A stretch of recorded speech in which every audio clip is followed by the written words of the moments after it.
Welcome everybody to MC Mornings. This is great. I love it. We are like, crap, how great is it that we have this show where like everything is just moving in super slow motion for us, and for the audience it's like in real time. Like this is great. I love it. Yeah, it's crazy. Like I'm I was just like sitting there like, man, I hope one of these days we're gonna get like the intro and stuff just right. Like it's just gonna like, crap, how great is it that we have this show?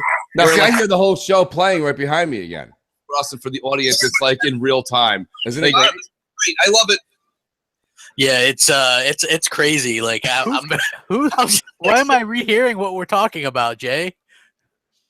I think Jay's got us on some sort of a loop. You know what's great? Listen, everybody in the audience, you got to hear this. Like, so this is the best part about the show is, unlike other shows that we all do in the podcast and this and that, this is not scripted. You guys might actually, we might want to actually get a camera crew in each of our homes, crap, so we can actually film the hour before the show.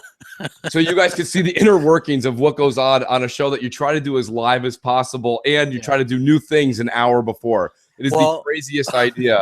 Well, it was funny because, all right, like I've been working a lot. So, and it's like 75 miles, right? So like to go back and forth. And then I was like, okay, so yesterday we were supposed to meet with Jay, right, and go over the show. And so you messaged me on Skype. You're like, hey, where you at? We're going to go like a meeting and go over stuff with Jay. And I was like, man, I'll be like 7:15, 7:30. So there I was at like 7:30. Me and Jay had a meeting. Mooch nowhere to be found. It was funny. Listen, all day yesterday, I'm like, listen, I want this meeting to happen. I really, really want this meeting to happen. And Crap says I can't make it, that's totally legit. Totally legit. So that being said, he says 7:15. I'm not gonna lie to you, Crap. So I read it, I saw it, and I completely it just left my mind. I looked down, it was like whatever it was, 8 o'clock, and I look at my DMs, and there's you and Jay being like, where the hell is he? I don't know. What's going on? Here's the truth. And this is the dog ate my homework scene right here. But I was playing Destiny with a bunch of people trying to level up my goddamn third character, which may never, ever happen. But like, so I looked down, I'm like, God damn, I missed it again. I'm like, shit. So anyways, the audience has to understand we are literally doing a lot of the show about an hour and a half before the show, which is just hysterical to me. I love it. So last night we did game night. And by the time I went to bed, it's like 1 a.m. And then I was up at like 4 so that I could do work and then get back in time for M&C in the morning so that we could do it. Well, you're hopped up on shit right now. What are you on? Well, what happened was on the way in, I was like, man, I'm tired as hell. So I was like, I'm going to stop at this Dunkin' Donuts in the drive-thru and grab me like a frozen Dunkaccino because I'm not really a coffee person, but I like those because it's like hot chocolate and coffee, like frozen. And they like stir it up. And so I go to the drive-thru and I'm like, yeah, give me one of those frozen Dunkaccinos. And they're usually only in one size, which is kind of like a small medium cup, right? And so I was like, just give me that. And she's like, well, which size do you want? And I was like, I thought it was only one size. She goes, they come in all sizes, sir. And I was like, I guess large? I don't know. And she's like, okay. So I go in there. It's like this bucket of stuff, right? And I was like, holy crap. So like on the way home, it's like down in this thing. Next thing you know, it's like gone. And I'm like, man, I'm perked up as hell right now. They're like, yeah, I am lit. Well, I'm glad because like you said, you got like 3 hours sleep. And that's the same thing with me. Like, you know what it is? You have kids in the house, right? And a lot of people listening right now are definitely having their cup of coffee. Want to slow it down a little bit and have everybody just take a sip of that coffee and relax, because I was up this morning hearing the kids argue back and forth, so I got about 5 hours sleep myself. And I said, boy, this might have been the best idea we've ever had, Crap, or what the hell were we thinking doing a Sunday morning show? It's only 10:30 over here, 10:45-ish, and 7 something. God bless the people on the West Coast that get up to listen to this. I believe today, Crap, I was just doing a lot of talking over the week about the show. And I'm getting a lot of really good feedback from our European friends, and they're pumped. I think we're going to get a lot of calls. Jez says he would be calling in, but who knows? He may be running around or mowing his lawn. It's like mid-afternoon over in Europe. Yeah. But yeah, this is great. I think last night's community game night went over pretty well. I got to do. Except for one, right? Crap, we had one irritable host. Yeah, like I don't even know if she's up watching right now. She could just be still. I haven't seen her in the chat box, but maybe it's a good thing. But yeah, we were like, from the minute I got in that chat last night, she was just like, She-Wolf was just meow meow. And I was like, there's that you hear that call coming in. That's probably She-Wolf. Yeah. She's actually on the way to your house to put her foot up your ass, and I'm going to get a virtual middle finger any second now. No, it was great, wasn't it? Yeah, it was. She was angry, and then I was like, man, where's GKB, man? He'll back me up a bit. GKB just quiet. Oh no, GKB pulled the husband card. He's like, Yeah, I'm out. He's just like, I'm out of this. I'm not. You know what I mean? Because so everybody was going to play Destiny because Destiny has the private lobbies now, right? Mm-hmm. And so I'm like, cool. You know, that's cool because I have Destiny. That would be fun. You know, I like doing the multiplayer in Destiny. It's pretty good. So I was like, all right. Then I go to get on. Nope, there's an update. It's like 16 gigs, which my internet. Just so the audience knows, we start at 9:30 at night, right? Crap comes on, says, I got an update here. It's about 12 gigs. Yeah. He starts downloading it. Crap just started playing 5 minutes ago. Yeah. I was like, yeah, I can play now, but it was like, yeah, you know, you guys are already. I was like, damn, man, that sucks. And that's actually good for me. I think the update was like 14 or 15 gigs. So well, here's the thing. Let me just put this out there to everybody. That game desperately needed that private match. I can't believe I've never said that before. And people say to me all the time, they're like, Mooch, you've never said this before about any other multiplayer game. And that's true. I don't know why. But this, let's be honest, Crap, and it sucks that you weren't able to play it, but you were there. Yeah. It was a lot of fun. I mean, you can hear the shit talking was going on. There's a lot of things that Bungie knows how to do. And that is a multiplayer experience. I mean, they really, really did a good job with Destiny's multiplayer. Yeah, well, one thing that I wish I could have been there for, because you were like, every time I line up to kill She-Wolf, there comes Foxfire out from behind me. What a duo. What a team. You know? You were like, hey, why don't you switch teams? And they would not allow it. They wouldn't have it. Like, they wouldn't have it. They were so serious. I could have swore I was pretty clear, Crap. I said, all I want is this. I said, you pick on the other team whoever you want. You just give me Fox. And I'll take anybody else, and then we'll go from there. I sit there, I get up, I go get an adult beverage, okay, come back, and I look at the teams as the game is starting, and I'm like, nothing happened. I gave it a compelling case, and nothing happened. The teams were the same, and they said, well, here's the – wait, let me explain this to everybody. So mid-sentence into my speech of getting Fox on our team, they said, well, GKB's getting on. And he's good. I said, actually, GKB is extremely talented in multiplayer. He's very good at that. He's very competitive. So they're like, isn't GKB good? I go, absolutely. That did not mean that I countered and I wanted to trade GKB for Fox. I still wanted Fox on my team. Yeah. So, yeah, that didn't work out very well. But, the aspect of Destiny and, I want to get into this a little bit further. If anyone's listening that calls in, somebody please tell me. Last night I went on to go and buy the Rise of Iron DLC, and I could not find the standalone on the Xbox store. They had the full game at $60. I don't want that. And then they had a $40, not $30, but a $40 edition crap. So I had a really hard time finding that, and I reached out to a few people who couldn't help me out. So is that available, or do I have to go to GameStop and actually buy like a Rise of Iron DLC, code or something like that, and just put that in separately? I know you guys might not know the answer to that. You know what? I don't really know. I'm trying to Google it and see what the deal is, but it looks like, from what I can see, it looks like, let's see, you can buy it right from Bungie. I'm going to check Xbox Live, but yeah, it was. But if you buy it right from Bungie, how do you transfer that to your Xbox Live? I have no idea. I'm guessing they give you a code or something. I just. Is it $30? It should be. I mean, that's what the expansion is. Somebody told me last night, shout out to Hellspawn, he was playing with us last night. He was saying to me that, you might have missed the window. Now Rise of Iron is $40. That can't be. There's no way Bungie would do that. I mean, they're trying to get, I think at the end of the term, they're trying to scoop as many people into the garbage can as possible. They're just trying to shovel us all in there. So I don't think they would deter people by saying, you didn't pre-order it early enough. You could pre-order up to like 15 minutes before launch. Yeah, you know what's weird is I'm looking on Xbox Live, and it says it's only available in a bundle. Yeah, that's what I found yesterday. So it's like jump to bundles, Destiny Collection, $60. Huh? But what's the deal with that? I mean, now it's not $30. Now the bundle's $40 or $60. Or all I see is a $60 option. Well, here's what's funny, Crap. So you have to click onto that bundle for $60, and then it opens up some other options. And you keep clicking through with Rise of Iron, and eventually you'll get to a $40 one. But I mean, that's insane. Yeah, that is a little bit insane. Okay, now if you go to Amazon, it looks like you can get the digital code for $29.99. All right. Well, it looks like that's what I'll have to do because that's not a big deal. You buy it on. I hate doing business with Amazon, but Yeah, I do too. You dial it in, you pay for it, you'll get an email probably within less than a day. Yeah. Oh, you know what? I wanted to remind everybody that our voicemail is set up now. If you guys call in to MC Mornings on Skype, you can now leave a voicemail and we can play it over the air. And you guys can like call in or whatever. If somebody's calling in and it's busy or whatever, you can leave a voicemail and do that, which is pretty cool. And I'm going to kind of reiterate how people have to do, like if you missed last week's show, how you guys are going to have to do the call-in segments are going to be like this. So ring, ring. Hey, I'm going to call in. Hey, it's me, Crapgamer. I'm in Florida.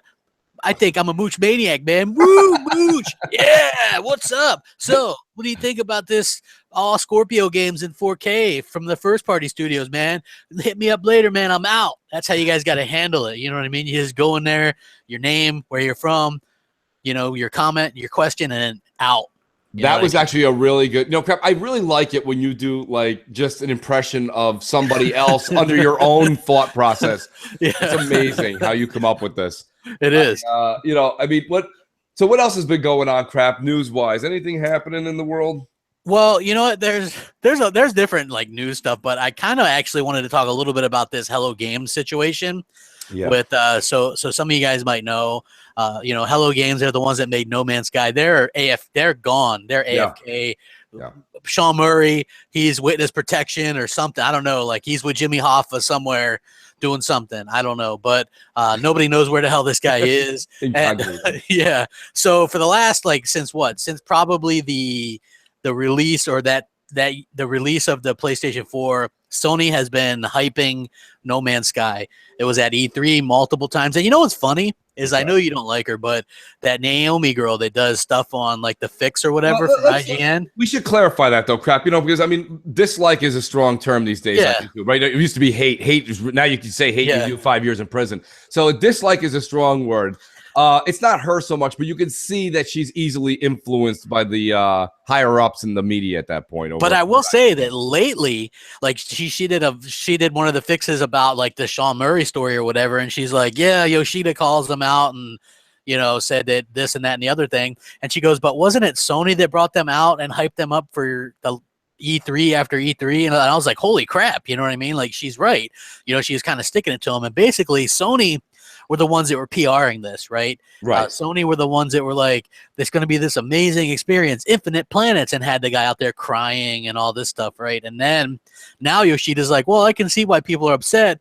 They were misleading the people. And I'm thinking, Sony were the one that parading these people around like the freaking second coming. You know what I mean? Like I was just like absolutely kind of stunned by this. And Yoshida's just like, yeah, I can see why people are upset. And I'm just thinking the whole time, like, how do they get out of this stuff? Like, I wish I could be that slippery. Listen, let's be honest. Well, let's go through the history. We're not going to use prime examples, but remember something, Crap. The media makes a story. The media takes away a story. Okay. So yes, they are reporting it. That's their due diligence. That's why when people say to me all the time, they're like, Mooch, you don't understand. They say things about Sony too. I'm like, they say things about Sony, but they drop it. There's still people. There's still podcasts that are on not our podcasts, big podcasts that are followed through with Kotaku and what once was like with Polygon, they have theirs. They still bring up the 2013 launch of the Microsoft Xbox One event. Like what I'm trying to say is when something becomes newsworthy and then the news stops covering it, we all go back to our everyday lives. But the media talks about Sony's issues, the Hello Games, the fraud that's going on behind the scenes. You wonder why people are leaving. Why did Jack Tretton leave Sony? Well, because everything was awesome? You guys think he's playing 18 holes in the morning of golf and then 18 holes in the afternoon of golf? No. He's working somewhere right now, but he left because he saw that everything was going down the shitter. Where's Fat Boy Boys? He went back to go work for Iron Galaxy. He was flying around the world with Sony International, and now he's stuck at some rooftop building in the middle of nowhere making a game that maybe no one gives a shit about. Like, you got to understand, people went and hit the eject button so fast to get out of there recently because they know that company's not moving forward. When you work for a company like Microsoft in the Xbox division, or the Windows division, or Sony in the PlayStation division. Crap, they know more than what's coming down the pipe in 15 minutes. They know what's happening in the next 3 to 4 years. You know what I'm saying? So they knew nothing was coming. They knew nothing was coming. Again, I say this all the time, and I think it's really, really funny. But my whole point is that if you go back and watch the Jeff Keighley interview with Jack Tretton, when he goes, Jack, you guys knocked it out of the park, Jack Tretton's like, shut up. We got nothing coming. And actually, I'm leaving in a month. That's what he wanted to say. I'm actually leaving soon. So he got that taste of the PS3 off of his, you know what I mean, out of his mouth. Because if you look at what the PS3 did, like go back and look at the PS2, right? Like Sony completely had like 95% of the market. It was really embarrassing for the other companies, right? Like they had so many with that, and then they come out even North America, you know. Right. So to lose as much market share as they did through the 360 and the Wii was absolutely embarrassing. They got embarrassed. I know they ended up like people will damage control it and say, well, they ended up selling, you know, about the same as the 360, but when you were selling, you know, as much as you were with the PS2 to, you know, even be in competition with them after that point is really shows how bad you managed that particular console. Right. And so once the PS4 took off, which again wasn't really by anything that Sony did, it was more what Microsoft did. You know, a lot of people. Oh, go ahead, Crap. No, finish your thought. Yeah. So I was just gonna say that, you know, he just jumped out like on top. You know, he's like, "Thank you, good night." You know what I mean? Like, you know, you're a Seinfeld fan, so when like they leave on the high joke or whatever, you know what I mean? Yeah, you leave on a high note. Absolutely. Yeah, that's basically what he did.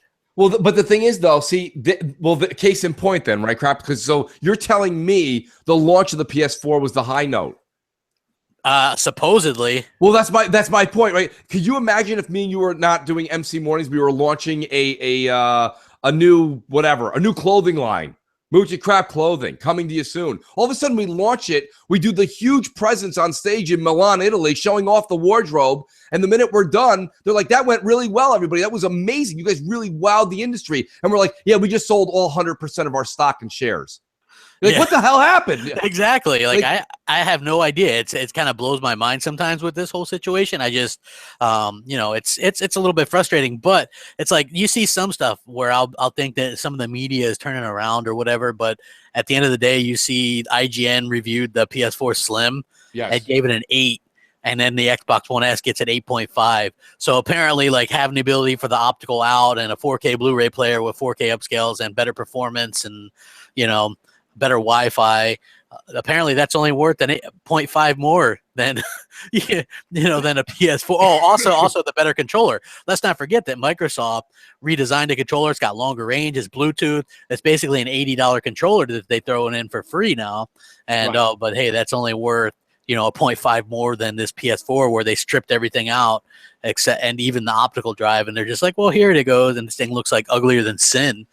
We're kind of walking and beating around the bush on one thing, Crap, and we talk about it, but we're not finishing the point. They took the optical out. Do you know? Listen to Game Night last night, okay? I think only one person out of the 14 to 16 people that were coming in and out of Game Night, only one person was using a small given to you headset and then using their soundbar. Everybody else is using a headset, a Premier headset. Like, you can't plug your Astros in anymore if you're buying a PS4 Slim. Yeah. Right. I mean, how is this not a big deal? I don't know. I mean, you can through the actual, USB, but people like using the optical out because they're using the USBs for other exterior functions. So, I mean, it's just, I don't know. For me, that's something that's being glossed over, and that pisses me off that why this needs to be a major mind. Can you imagine if the Xbox One S did this? It wouldn't be getting even lower. And the Xbox One S, I think, is averaging an 8, and the PS4 Slim took stuff out of the box for the same price. And they're getting the same number. I mean, there's still bias going on here. There's still a ridiculous slant in Sony's favor, and it bothers me. It really, and it should bother everybody listening. It does. You know what's funny is we were talking. Oh, we got a phone call. Let's go. You're live with Mooch and Crap. Hey guys, the hardcore casual gamer here, all the way from South Africa. I want to ask you guys, and I'll try and keep this as brief as possible. Where do you guys see the future of gaming heading? Is it VR? Because Sony seems to be invested heavily in VR tech. Personally, I think that... Wow. I think that was that our caller's dog? No, I think that was Jay's dog. So Jay muted it. We lost the caller. I see the future as being in augmented reality, and I'm quite excited on what that can bring to the table. So, do you guys think of virtual reality? Okay, well, I think basically what he's asking is is the future of gaming going to be like VR? Well, why don't you take that away, Crap? Because I have plenty to add. I want to hear. I mean, tell everybody about the apparatus. You love having an apparatus on your head when you get home. Yeah, from I mean, work, you right? know, when I get home from a hard day's of work, there's nothing that I like doing better than strapping my head into a hot, sweaty, stinky apparatus where I can't see and my depth of vision and reality is distorted. I mean, that's what everybody dreams of, right? I mean, that's the American dream. Well, let me bring it down to like something that I think a lot of people can really understand. When I get home, okay, I have my duties as you have your duties as a husband, as a homeowner, as a father. All these things all come into play, right? So just hear me out. Then there comes a time where your better half, or your wife will say to you, "Oh, you know what? Go ahead. You want to enjoy? I know you got Destiny coming up or something like that. If you want to like level up or do something." I still feel a little guilty, even though yesterday was Saturday. We did a ton of stuff around the house. We got a lot accomplished. So then it was like 6 o'clock, and I was like, the kids actually don't even mind watching. They're like, that's really cool, this and that. So I get Destiny up, and I'm going somewhere with this to answer Hardcore's question. I sit there. I'm totally talking to my family. I have the controller in hand. I have a headset on, but I have like one ear off to the side so I can still talk to everyone in the family, and I'm still talking to the group I was playing with. But there was a bit of guilt. And I think a lot of people listening are going to understand where I'm coming from. I felt bad. I felt like I should be doing something else, which is why I usually game way into the late night, and I don't game during the day because I'm doing stuff around the house. But my point being is, now imagine a VR setup, Crap, where now it's not a controller in my hand. Now I can't hear my family. I can't see them. I'm just going to sit there and walk around. The kids would walk into the room, and it would look like I was a blind man walking around with my hands out. They would be like, what is wrong with Dad? What happened to him recently? I mean, there's just a problem, I think, with VR takes you out. It puts you into an experience, but it completely takes you away from reality. And I'm sorry, I know that sounds really cool to people, but it's not realistic. A lot of things are cool. Like, remember that floating hoverboard in Back to the Future, Crap? Yeah. That was really cool when we were kids, right? I'm like, I want that because like skateboards were huge in the 80s. I had like 3 skateboards. I skated all. Like, that was huge. But then I was like, I want that hoverboard. But then when you saw somebody actually try to even mimic one like 15 years later, you're like, that shit doesn't really work. You know what I mean? Or it doesn't work well over grass, or it doesn't work well over water. So my point being is like, you need power. You need power. So, I mean, with virtual reality, it's my hoverboard. It looks really cool. But in reality, I'm sorry, man. It's just not going to work for the everyday house owner or the homeowner. That's my whole thing. In Hardcore, to answer your question further, I think you talked a little bit about AR. He was talking about augmented reality. Here's my thing. I'm not really 110% on the augmented reality train, but I'm 50%, and I'm paying attention because I wouldn't mind playing games that we have. Like, all right, I don't want anything to do with Pokemon Go. I mean, anybody that follows me on Twitter or anything, any of these podcasts, you got to catch them all, Mooch. Come on. Yeah, you got to catch them all. You got to catch them all. I'd like to just block them all. But, my point is that I can't stand that type of game. But if you take that game and make it into something that's a little bit more action-packed, I don't know. I'm not the developer. I'm not creative that way. I may be very interested in something like that I can do while I'm still able to see what's going on in everyday life. A phone call comes, you can still answer the phone. A text message. Oh, we got a phone call. Another phone call. Jay Williams. Fellas. What up? Hey, I'm from Michigan. I was born in Detroit, but I had to get the hell out of that hellhole. But I still live in Michigan. But I'm Dirk Griggity on Twitter, just in case. I know I tweeted you guys before, so that's who it says. Fellas, I don't really have a question. I have more of a statement. First of all, I enjoy the console war thing. It's fun to me. It always has been, always will be. Obviously, I'm an Xbox guy, but just the whole thing is fun. But I'm already noticing these ponies. I listened to a pony podcast yesterday just to see what they were going to cry about. And these guys are already crying. The Scorpio is going to be $800. The PS4 has a year ahead of them. They have a year lead on them. The Scorpion's going to be dead in the water. And it's to the point. I just laugh because, like Crap said like a month ago on this on like BGST. These last 3 years have been hard for the Xbox guys, and we finally can just say, "Hey, kiss our ass, you Sony ponies. Xbox is on the way up." Thanks, guys. That's all I got. You know, I want to, Crap, if you don't mind, I want to just start with that because everybody man. knows the console war is something that I have to talk about. I first of all, thanks for the call, and to be honest with you, that was a great call, actually. He's 100% accurate. Yeah. I'm also a fan of the console war, and let me tell you why. No, I don't like the bickering, and I don't like the hate, but the console war can also be something healthy. There's a soda war, there's a favorite cereal war, there's a console war. There's a favorite BMW versus Mercedes war. And there's a war on anything in the world that has two companies competing. Yeah, Chevy versus Ford or like football, baseball. Like we all have something we root for. It's like you don't hear people go, oh, why do you got to pick a team to like in football, right? Yeah. Just be neutral, you know, just enjoy football. I'm like, no, come on, man. If I'm not, you know, if I'm not getting sick to my stomach watching my team, then, you know, I don't know. It's just not the same. It doesn't do anything. Well, listen, you know, and I'm not going to get into specifics, Crap, but let's talk about religion for 1 second. This is broad. This isn't specific. But people are like, come on, man, don't get into the console war. Let's love video games as a whole. Listen, even if you're atheist, even if you believe in nothing, you still have picked nothing. Yeah. You've picked something. This is a Seinfeld episode waiting to happen.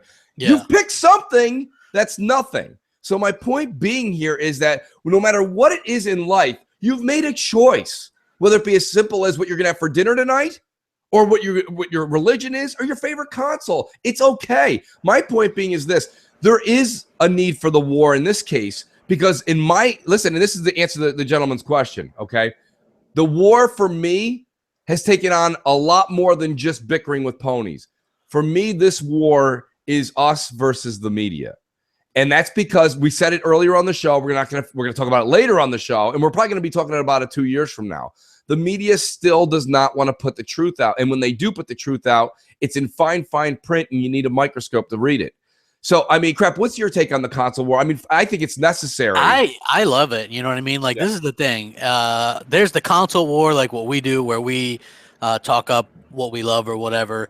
And, you know, again, like, to me, it's worth it because people will message me and say, hey, man, thanks. You know, I didn't realize that the Xbox was good. I thought it was crap because of based on what the media was saying or what my friend was saying or Billy Bob or whoever, you know what I mean?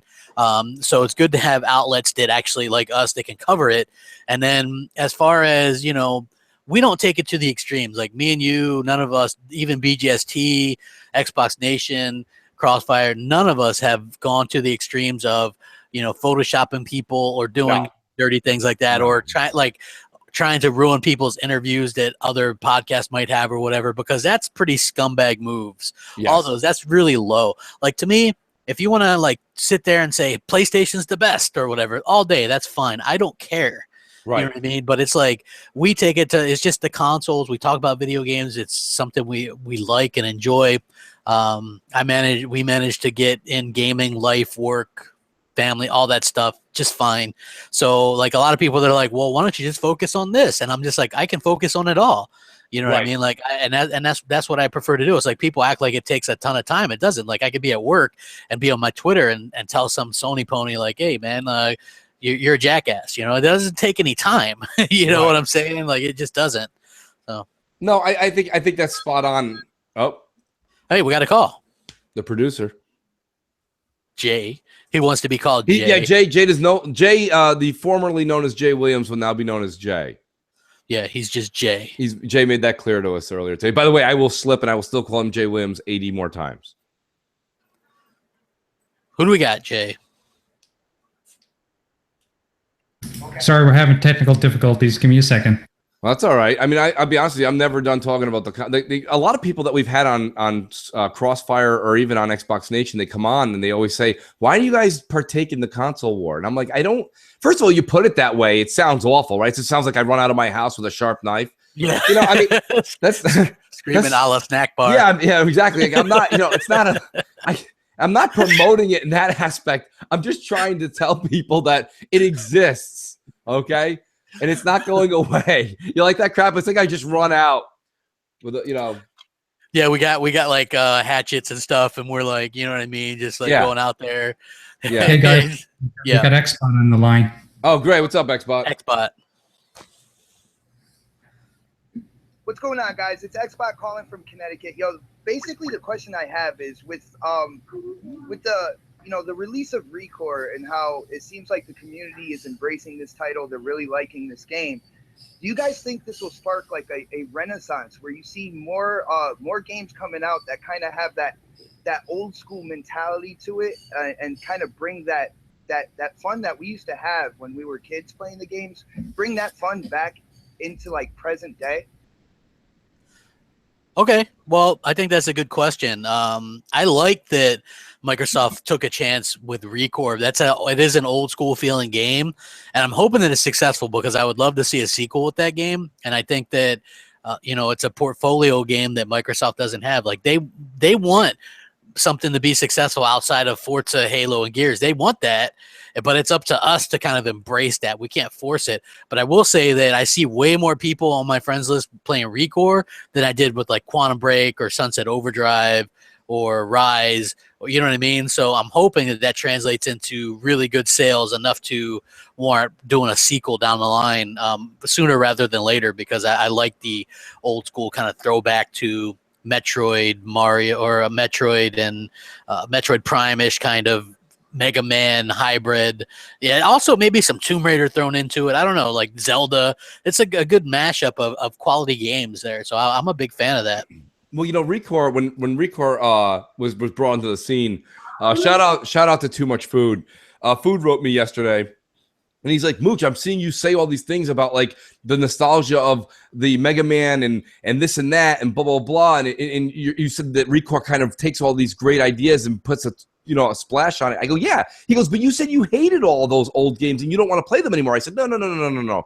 I said, I told this to Food. I said, Food, in our prior conversations, I said, what I've said to you before was, I don't want a, Super Mario Brothers 87 or Sonic 13,000. I mean, what I'm saying is take the great play that is Mario Brothers, the great play that was Sonic the Hedgehog, and take those attributes that you loved in them, and then be creative developers. Make a new game that uses some of those older fun like mechanics. You know what I'm saying, Crap? Like, that's the part of Recore that I like. I like the dash. I like the firing mech. I like the way that you don't lock onto a headshot, but you lock onto a target, yet then you have to use different D-pad, or if you have an Elite controller, you're using different paddles to change your color combination for weapon hits and weapon volume damage and things like that. It's different brain function for playing the game, and it's the way we used to be as a kid. So what I'm saying is, let's do a 50-50 nostalgia, kind of like what Recore was.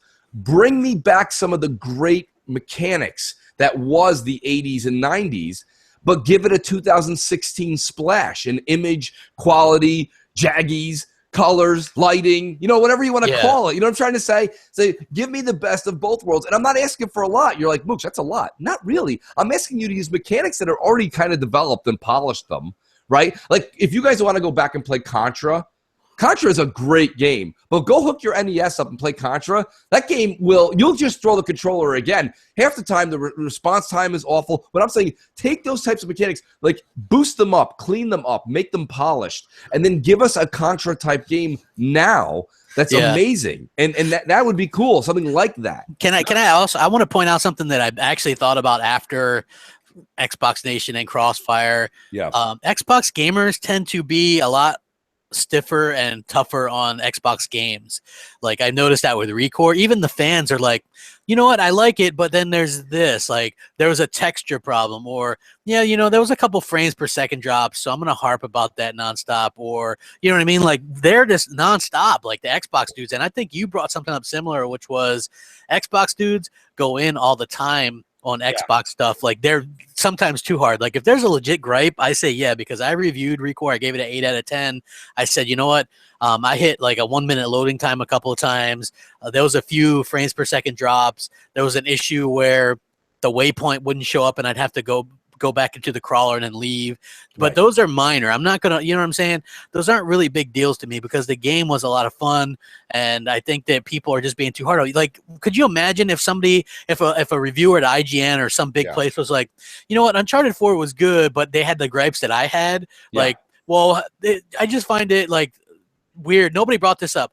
His brother comes out of nowhere, even though in previous games they said he was an only child, or that stupid crate. I know I harp on the crate, but imagine people actually doing that and not being a joke or hyperbole like me, right? Imagine if IGN's like, okay, well, we're going to deduct points because you had that crate was everywhere and you had to push it around, and these are ancient ruins, and why are there wheels on this crate?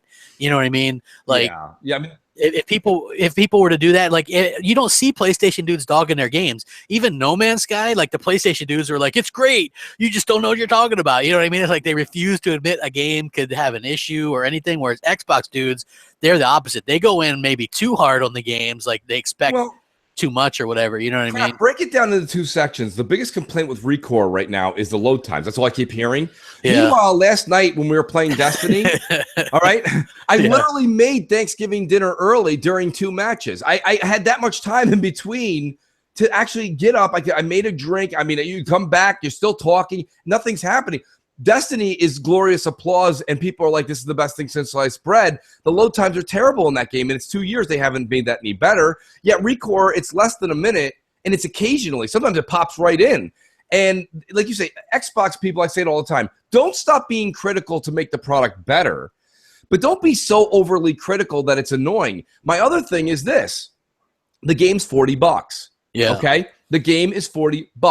If you go to a mom and pop pizza place and you order a supreme pizza at the mom and pop, I'm telling you right now, that puppy's going to... Here we go. Moochism. First moochism of the day, really. Yes. You're paid around $27. It's $27, which is a lot of money. I'm saying it's probably even overpriced. Okay? But it's going to be delicious. Now, you go to CC's Pizza. I don't know if you guys have a CC's out there. Yeah, we have them. Yeah, I recommend you avoid it. You should avoid it like the plague. But, okay, $5 all-you-can-eat pizza. All of a sudden, the guy next to you says, this pizza is not like mom and pop down the road. You're like, no shit. You paid $5.35 for all you could eat plus a salad bar and a fucking sundae. Listen, my point being is like, this is the same thing. So the few things that you mentioned, right, Crap, you said, oh, this thing doesn't happen right away. The load times are a little bit long. The game is still sound. It's a ton of fun, and it's cheaper. It's cheaper. I haven't heard anyone that has played the game that has. I mean, everybody's always come up with, oh, well, there was that load time problem or whatever, but nobody said they didn't have fun with that. Everybody's like, man, I'm having a blast with this game. You know, it's fun. And so some people have asked me, they're like, what do you think? Hey, if you like CC's, all good, man. Like, they have some good, like dessert pizzas and stuff. Hey, we got a phone call. What do we got going on, Jay? Hey guys, my name is Justin. I'm from Virginia Beach, and my question is, I wanted to know what you guys think is going to happen to Sony this Christmas, because I see a lot of gamers, they don't really like the PlayStation Pro. They think it's gonna flop. So, do you think if it actually does flop, do you think that's going to be the end of Sony? Thanks. Perfect. That's how you handle calls. That's perfect. Yeah, right. You jump in. Yeah, you get. Maybe we should like ramp Jay's mic up a little bit though. But yeah, I think that Sony will be fine. I don't think that the PS4 Pro is going to sell like millions of. I don't think that the PS4 Pro is going to sell millions or anything like that. Yeah, see, Jay's mic is a little bit low because I got my turned up to like 90. Yeah, my volume. So yeah, like you can crank his up in the hangout there, Mooch. Like if you go to the control room. Oh, okay. Thank you. I appreciate that. It's not bad. It's just that it could use a little fine tuning. I will do that. Yeah, well, yeah. And so anyway, yeah, Sony will be fine. They're gonna maybe take November. I'll be interested to see how November goes. I still wouldn't put it past Microsoft to win in that, because we're seeing the Xbox One S sell at a really good price. They're selling it for like $250, $270. With a card and all that stuff. So, and we don't want PlayStation to go away, right? Like if you're an Xbox fan, you don't want there to be less competition, because that's bad for everybody. And if you're a PlayStation fan, you don't want less competition. Can you imagine a world where you had to listen to what Sony wants only? That would be terrible. We get the best when people have competition, right? Like that's right. There would be no PSN Plus if there was an Xbox Live. We wouldn't be getting free games on Xbox Live if they hadn't done it on PlayStation Plus. So it always kind of goes back and forth like that. And Sony will be fine. They're not going to be as fine as Xbox, I don't think. I think Microsoft has really got a lot of momentum in their hands, but I think that Sony, it's starting to come back on them when you got people like Colin Moriarty say, Sony, where's the games? I mean, and he says it in a way that really shuts up fanboys. You know how we get the list. And did you hear that thing where he's like, Last Guardian, nobody's going to care about that. And he's like, and then you got Gravity Rush 2, who cares? You know what I mean? He's like, he's saying, he's keeping it real. He's finally speaking what we've been saying for 3 years. Yeah, like nobody cares about Niho in these games. You know what I'm saying? There's a small percentage, but it's not, people, let's be honest. If you're a gamer, there's certain IPs for each console that you give a crap about, right? If it's Nintendo, it's going to be Mario, not Mario, by the way. It's going to be Mario. It's going to be Zelda. It's going to be Zelda. It's going to be like if I can this is late breaking news, crap. Just so you know, me and you have officially been banned from game night. She Wolf has already written into the chat. She said Mooch and Crap are permanently banned for our what we said early on, and after that Mario comment, I think we're completely out. Well, what's funny was like they came in late, and I typed in the chat. I was like, we talked a little bit about Grumpy She Wolf in the chat or at the beginning of the show. She's like, why? I was like, wow. You know what I mean? Yeah, she was great. But anyway, we got a call. JW. Can we say J Dubs? Question, guys. This is Hugo Ghost from the UK. What are your thoughts regarding how people are now saying the 2-ton PlayStation 4 Pro will render the Scorpio dead on arrival because it will have the market to itself for a whole year? Cheers, guys. Awesome question, Crap. And let me tell you something. Let me answer that gentleman's question real quick. What you just heard is what Sony's basically saying. Sony executives are now coming out saying we'll have a leg up on Microsoft for a full year with the PS4 Pro. I got news for you, Crap. That puppy's not. I'm not going to say it's not going to sell. Everything sells with a Sony logo. I mean, people are wearing T-shirts for God's sakes. But that thing is not going to sell like they think it's going to sell.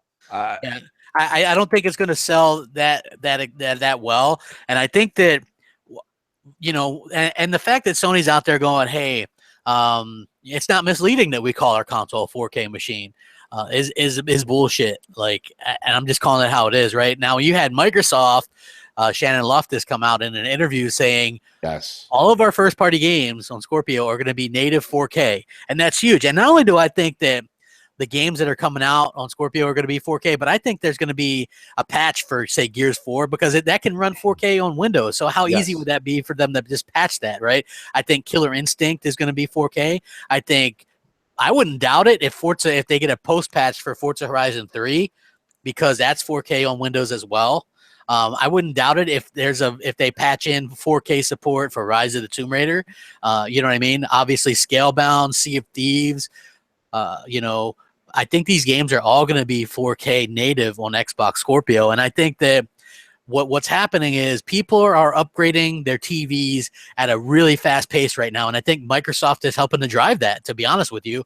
Microsoft is like, here's your starter kit. 18 months from now, we're going to come out with a native 4K gaming machine, and Sony are the ones that are going to be left behind because these consoles take a couple of years, 2.5 years to come out with. You know what I mean? And once you have something that's like 4K native capable, I mean, that's it. So even if like 2.5 years later, after Scorpio, Sony comes out with something that can do 4K as well, then they're both on the same playing field. You know what I mean? Like, it's not like they're surpassing it and doing 6K. But you said it, Crap. We have to just take what you said and we just have to add a little bit to it because what you said is very crucial for the audience to hear, okay? When Microsoft launches Scorpio, on day one, not day 100, on day one, you'll already have all the games that you already have on Microsoft's first-party studios running at a native 4K, and they can do that with literally the flip of a switch. And I know we used to joke about that, but they already have it. You just said it yourself. They already have it. So day one, when you come home, you know we're going to get 1 or 2 games from Microsoft that are going to be playing that are new on Scorpio that'll play at 4K. Not exclusive to Scorpio, but the game will come out when Scorpio launches. You'll be able to buy it on your Xbox One S, Xbox One Fat, or you'll be able to play it on Scorpio. But Scorpio will be ready at 4K. But also when you go home, you'll be able to plug it in and play, you just said it, Forza Horizon 3, Gears, probably Recore, maybe Dead Rising. Who knows? All these games will come to you in 4K because Microsoft already has it with the UWP, Universal Windows Platform. These are things that Sony don't have ready. Listen, If you don't believe me, don't. That's fine. But there's tweets out from Sony saying, we're eventually going to give you The Last of Us remastered.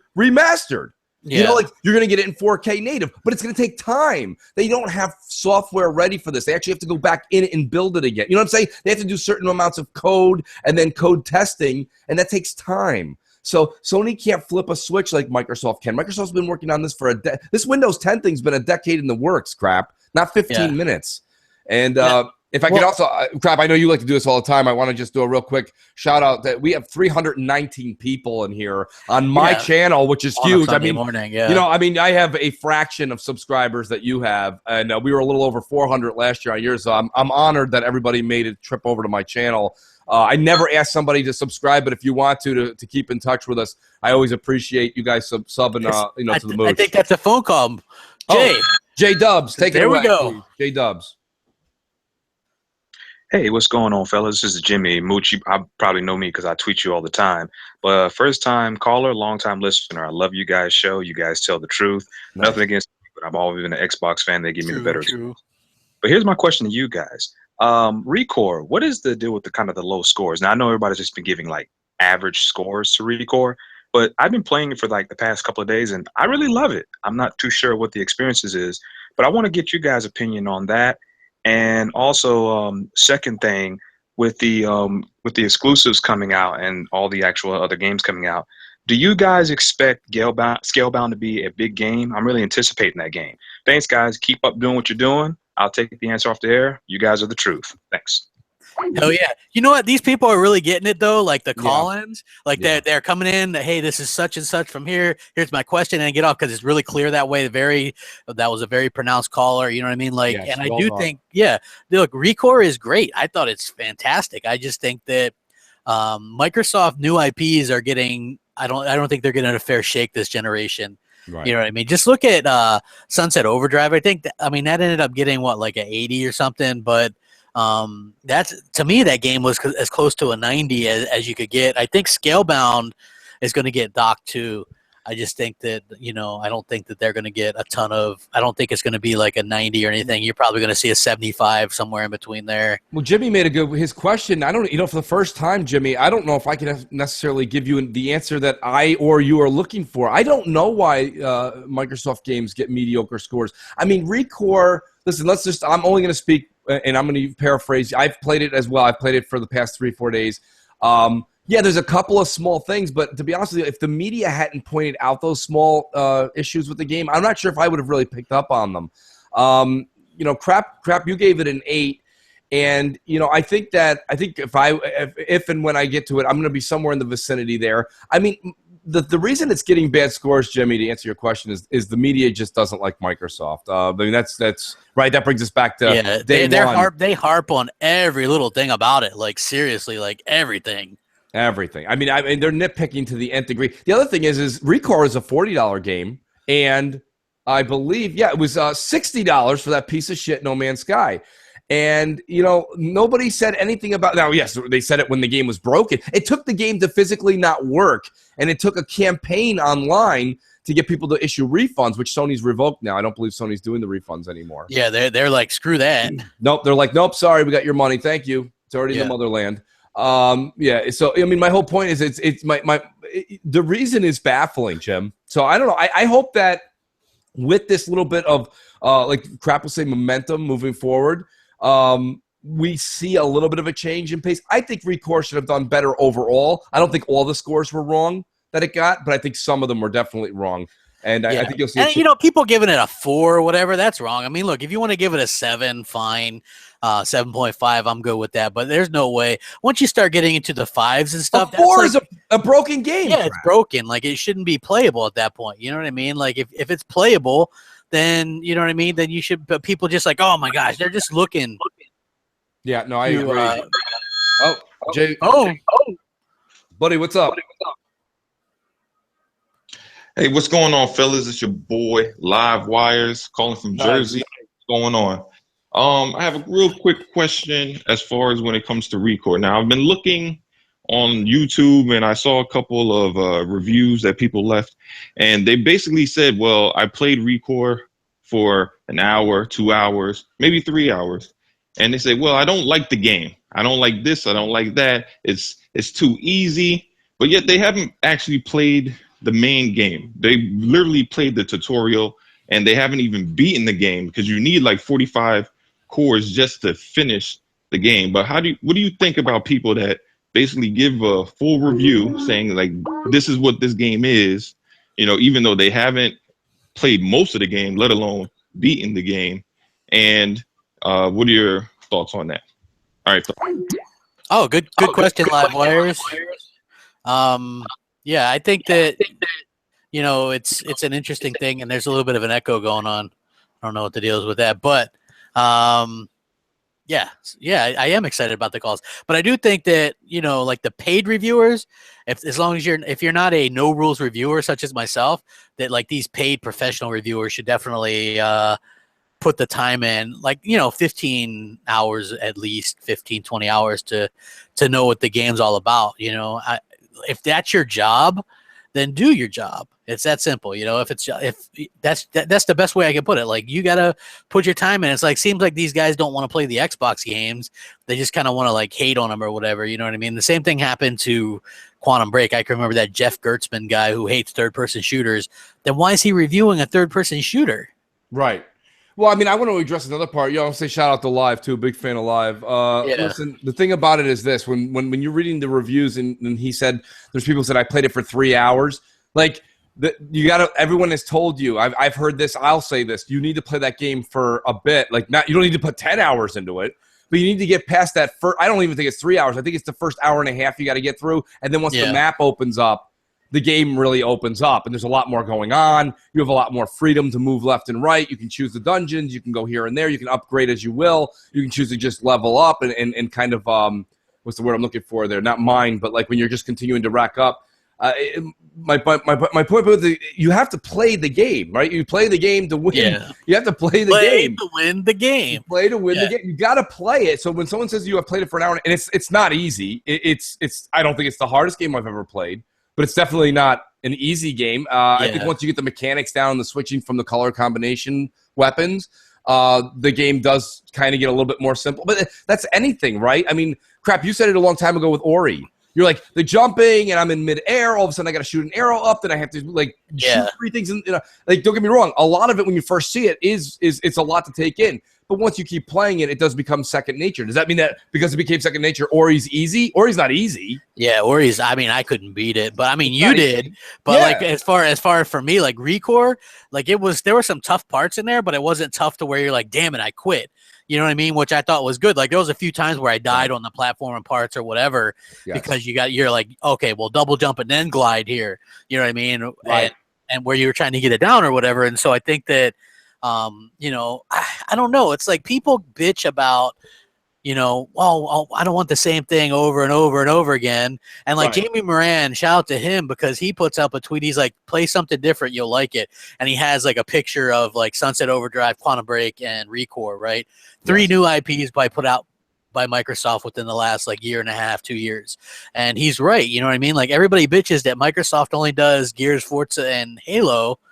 And here we are with plenty of new IP, and we're getting even more with like Sea of Thieves and Scalebound coming and all this stuff. But you know, people bitch about it, but then they don't go out and support it or whatever, or they say it's too different or this or that.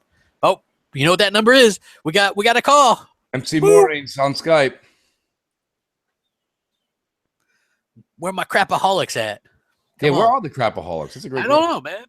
Sleeping probably. Sorry, guys, 1 more second. No problem, Jay. No problem. Yeah, like we get the Mooch Maniacs. They're like, Mooch! Oh, the Mooch Maniacs are up at 4 a.m. today. Know, Jesus Christ. They're face painting. Yeah. Yeah, they're always ready to go, man. Like the crapaholics are just like, I don't know, they're lazy. They're like, it's Sunday, I don't know. They're like, crap doesn't put a video out till noon, so yeah, I don't need to get up till later. Yeah. I like how the crapaholics also have the same sound as Hellhammer. Yeah, hey guys. And oh, there we go. BZT from the UK, and I have a very interesting question / theory I've kind of thought about, and what it is that, do you think the reason why Microsoft made the first, like Xbox first part. I'm getting mixed up now. The first party exclusives that were on Xbox, do you think the reason why they put them on Windows 10 was to test how the game will work on high-end PCs so they could get the specs and build what will be the Xbox One Scorpio? Thank you. Okay. I kind of see where he's going with that crap. He's saying basically, you know, are these giveaways of play anywhere and get, you know, buy it once, get it everywhere, kind of on PC, a beta, so that Microsoft can kind of see how things are working out. Look, there's definitely, I think there's a part of everything. What me and Crap are doing right now in Google Hangouts is part beta with whatever Google has coming out in 5 years. So, I mean, we're always in a land of beta. Do I think that that's the prime objective? No, I think the main objective to them putting all these games on, buy it once and play it on PC, or buy it once and play it on Xbox as well, is because they're really just trying to expand their brand. Crap, you know. I mean, that's kinda the way I take it. Well, I think that like the games that are 4K or whatever on Windows obviously are going to be 4K on Scorpio. So I think that we're getting, Phil Spencer's already said, we're the Xbox Scorpio versions are going to be the Windows versions. So I think that that's worth noting. But I think that the Play Anywhere thing is just there trying to give value to people. You know what I mean? Like that, as far as I'm concerned. So that's my thoughts on it. I don't think that it's you know, as much as beta as that's just trying to give value to people. So yeah, no, I totally agree. Jay, if we got another call, bring one in. That was a great question by our buddy. And that BZ, I'm going to shorten it to BZ. BZ. But don't be shocked if I start giving callers nicknames. It's just something I do in real life too. Like all of my friends that I've had in my life, I don't think I've ever called them by their first name ever. So that's B Zizzle, who keeps calling from the UK. Yeah, we get a lot of calls from the UK. I'm glad they get a chance to finally watch us. Well, the time works out, Crap. The time works out great for them. I mean, let's just be honest. You know, it's mid-afternoon over there for them on a Sunday. It doesn't get much better. They're not really into NFL football. I'm sure there's some soccer games on, but yeah, they like their soccer. They like their soccer versus. Yeah. Jay, we got another call coming through? Yeah, one more moment, guys. No problem. Okay. That's not a problem at all. I think that you know what we should do? We should maybe we should do this for next week's shows. We should get a couple of those M&C morning mugs and then do like a giveaway. Yeah, I think we'll definitely do that. We'll pull the winners throughout the show, and then we'll have them sent to their house. Yeah.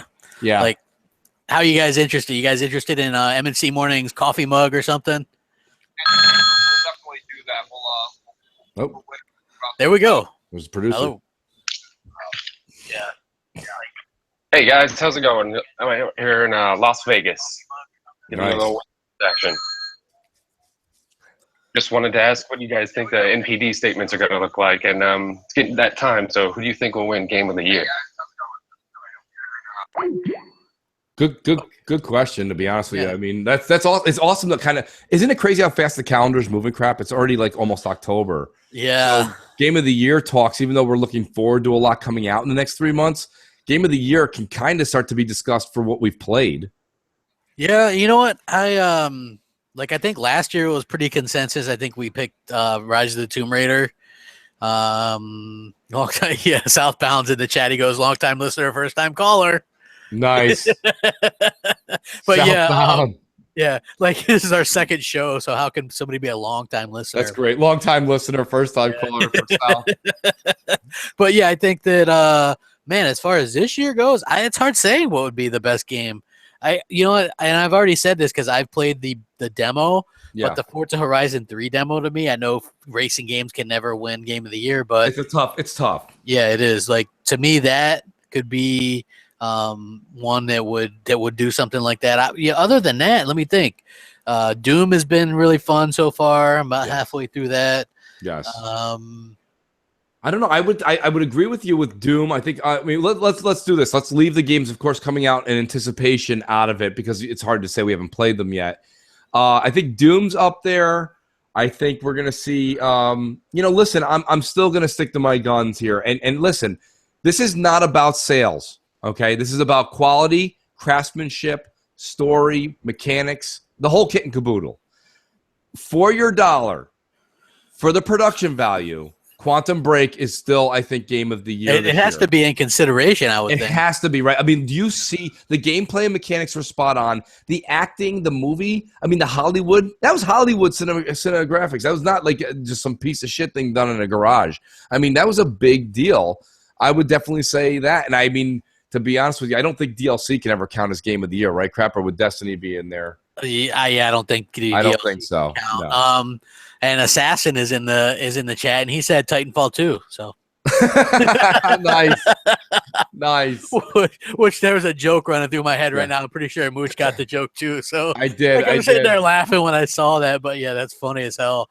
Yo, shout out to Assassin for having a great sense of humor. Assassin has been like.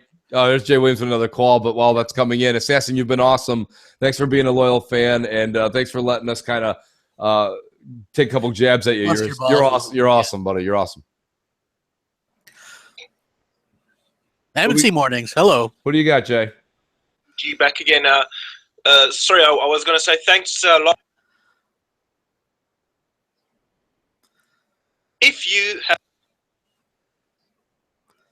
If that's BZ again, I think he's just having a hard time getting through. Recore right now. I will get Recore definitely, but I'm thinking of getting BioShock Collection first, as I've never played it. Yeah, he's cutting in and out. Sorry. Yeah, it sounds like he's like on he's got one of them like Dixie cups. Yeah, and then he put a string on one, and then if he's coming over from over the Atlantic Ocean, I'll cut him a little bit of slack. I think that's a Skype issue. That's not an M&C Mornings issue. So I mean, hardcore. Yeah, I mean, here's the thing. I would say I think he's saying he's going to go. By the way, if I was not doing the YouTube that I do and keeping up with the Twitter and doing all this other stuff, I probably would have went BioShock Collection like a lot sooner than I will, because I'm really excited to play that again. It's been long enough to where I want to play it again. So, Crap, did you pick up BioShock Collection? No, because I have a backlog that's incredibly backlogged right now. So yeah, I mean, even if you say you're going to play through all three, you're talking about, oh God, even if you're doing it on super fast, you're 45, 50 hours. Well, yeah, here's the thing. I only played the third one. So I've never even played the first two, but I played through the third one a couple of times because it was my co-game of the year in 2013 with the Tomb Raider reboot. Yeah. And so yeah, I'm definitely interested in picking that up. It's just that like there's Recore and then Forza Horizon 3 and then Gears 4 and then there's like Battlefield and Call of Duty, and so there's just so much. And not only that, but I also have games that I bought earlier in the year that haven't even unwrapped yet. So yeah, there was Dusty Denmark from the chat. He says, unfortunately, guys, I think Uncharted 4 is going to win, and you know what? I think he's right. Here's the reason: not because it deserves it, but it's going to get the pity vote. Plus, it's going to get the Sony vote. When you get the pity vote and the Sony vote, and what I mean by the pity vote, you're probably saying, "What are you talking about? The game wasn't that bad." No, the game wasn't that bad, but it's unofficially official that Naughty Dog has said it's the last time they're going to make an Uncharted. This is the same shit we went through last year with Kojima and the whole, like, I'm not doing Metal Gears anymore, right? So, or Kojima's out now. Konami booted him. So you saw Metal Gear Solid 5 get a lot more, I would say, nominations because of the fact that it was the pity vote. So I would suggest getting Recore. That's new. You could probably get the BioShock Collection on sale around Christmas time. Just my opinion. Support the new IP. That's what I'm telling people. Like, support the new IP. I know that's going to be hard to do or whatever. Someone asked me if I was going to get the Assassin's Creed 2 collection remastered, the Ezio collection. I want that. Probably when that gets down to $30, I'll pick it up, even if it's just digitally. That's my favorite of the series, is like the Ezio ones, like the Italian guy, So like I'll definitely probably pick that up eventually, but I'm not going to pay $60 for it again because I got so much other stuff going on right now. I'm really looking forward to like the new stuff. Like if this stuff would have came out during the summer, I would have picked it up. But the fact that they're not coming out with it until later, I don't know. That's a little bit kind of disappointing for me as far as the timing. Yeah, so well, the thing about the gaming industry, it's also let Jay take that call, bring it in. The gaming industry really, the backlog never ends. Crap. I mean, you could play these games next summer. Yeah, that's true. Who do we got? M&C Mornings. Yeah. Good morning, guys. There he is. It's Will from Philly. I have a question for you guys. Uh, you have the PlayStation releasing 3 devices this year. You have the Slim, Pro, and the VR. Right now on the internet, it's pretty much spitting out no value out of that one. The Pro, it's up in question. Like, already some media's already putting out saying, it's not enough to do what it can do for the asking price. And VR, it's like nobody knows where that's going to go. Releasing 3 devices in the same year, where does that sit Sony financially if none of them hits well? Because I don't see them releasing another console for at least another 5 years, because I can't see them do it within 2. Thank you, guys. Yeah, and he rebounded from that really nice. It's hard. He was coming through a little rough in the beginning, but I'll tell you right now, usually crap, and you tell me if I'm wrong here, I think that usually if you're releasing 3 pieces of hardware in that major price point, it's usually suicide. Yeah, first of all, how does Sony get off with doing that? They're like, hey, we haven't given anybody any games. Right. Let's go ahead and release this like casual like VR headset and make people pay like $500, $600 for it. And then let's release a pro version that we're advertising as 4K, but has no 4K Blu-ray player and can't do games in native 4K. Or let's do the Slim where we took out a bunch of features. Right. So let's say you're a family that just wants to spend some money, right? So you have an PS4 Fat, you want the Slim, right? So there's $300, crap. Then your kid he's been harping about VR. There's $400. You're up to $800. And then you got a kid who says, well, I've got a Fat, we'll trade it in. I'll get my $125 for it, and I'll get my PS4 Pro. So Sony's asking this one family that's willing to dish out all this money. You're somewhere in the vicinity of $1,000, a little over, maybe $1,100. And you know what you're not coming home with, folks? No software. There's nothing coming home. You're going to take a PS4 Slim. You're going to have to take your Astros off because you can't use those anymore. The optical's out. Yeah. You don't have a game to play for your PS4 Pro that utilizes the minute power they're giving you. And then you have PSVR, which is just a bunch of I think you're going to get a disc with when you're getting a disc with 30 or 45 games on it, okay, they're not games, first of all. They're 35 experiences. You're going to be like, the Jamaican luge team. Or you're going to be, playing whatever it's called, a racquetball with somebody. You know what I mean? Like, it's just a bunch of corny, gimmicky shit. Yeah. So, I mean, to be honest with you, if you're a big Sony fan and you're going to go gung-ho and be like, I'm supporting Sony, you're talking about $1,000 or more out of your pocket and maybe about 5 hours worth of gameplay after you hook everything up. Microsoft is giving you the option to go out there. It's very clear. You have the Xbox One S. I mean, just imagine you come downstairs and you're a kid. I don't care what your holiday is, whether it's Christmas, Hanukkah, or something else. You come downstairs on that day of festive activity, and you've got an Xbox One S. You have 4K Blu-ray player, so now you have your Batman vs. Superman movie in 4K that you've always wanted, or Civil War, your Marvel Civil War. Right, yeah. Martha. So you got that. And then you've got Recore. You've got Gears of War 4 in HDR. You've got Battlefield Forza Horizon 3. Forza Horizon 3, and you've got Dead Rising. Like, my point being is, which kid at this festive, Christmas, Hanukkah holiday would you rather be? Or would you rather come down to 3 pieces of hardware, you plug it in, and then you just got to play knack? Yeah. There's nothing not only that, but like HDR, like, again, like, this is where competition is good. I'm glad that Sony is doing HDR because it means that Xbox will get HDR, and like, I'm gonna get a 4K TV with HDR. NBA 2K17 is HDR. Battlefield 1 is going to be HDR. Forza Horizon 3 HDR. Gears 4 HDR. So Microsoft has a lot of like HDR games. Like, all the first party stuff, I would imagine, is going to be HDR. You know what I mean? So I think that's phenomenal.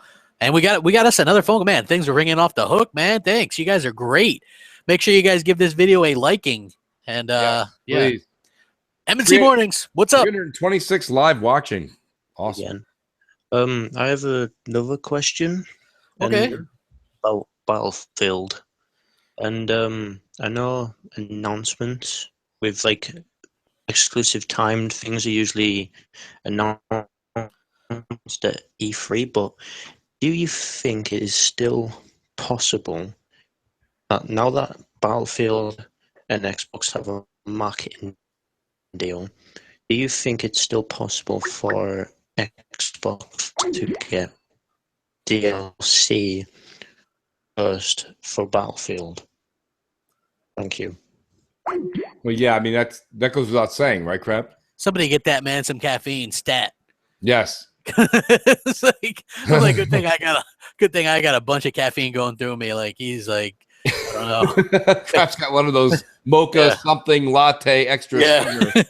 Like, what was his question? His question was basically, and Jay, tell me if you heard it differently.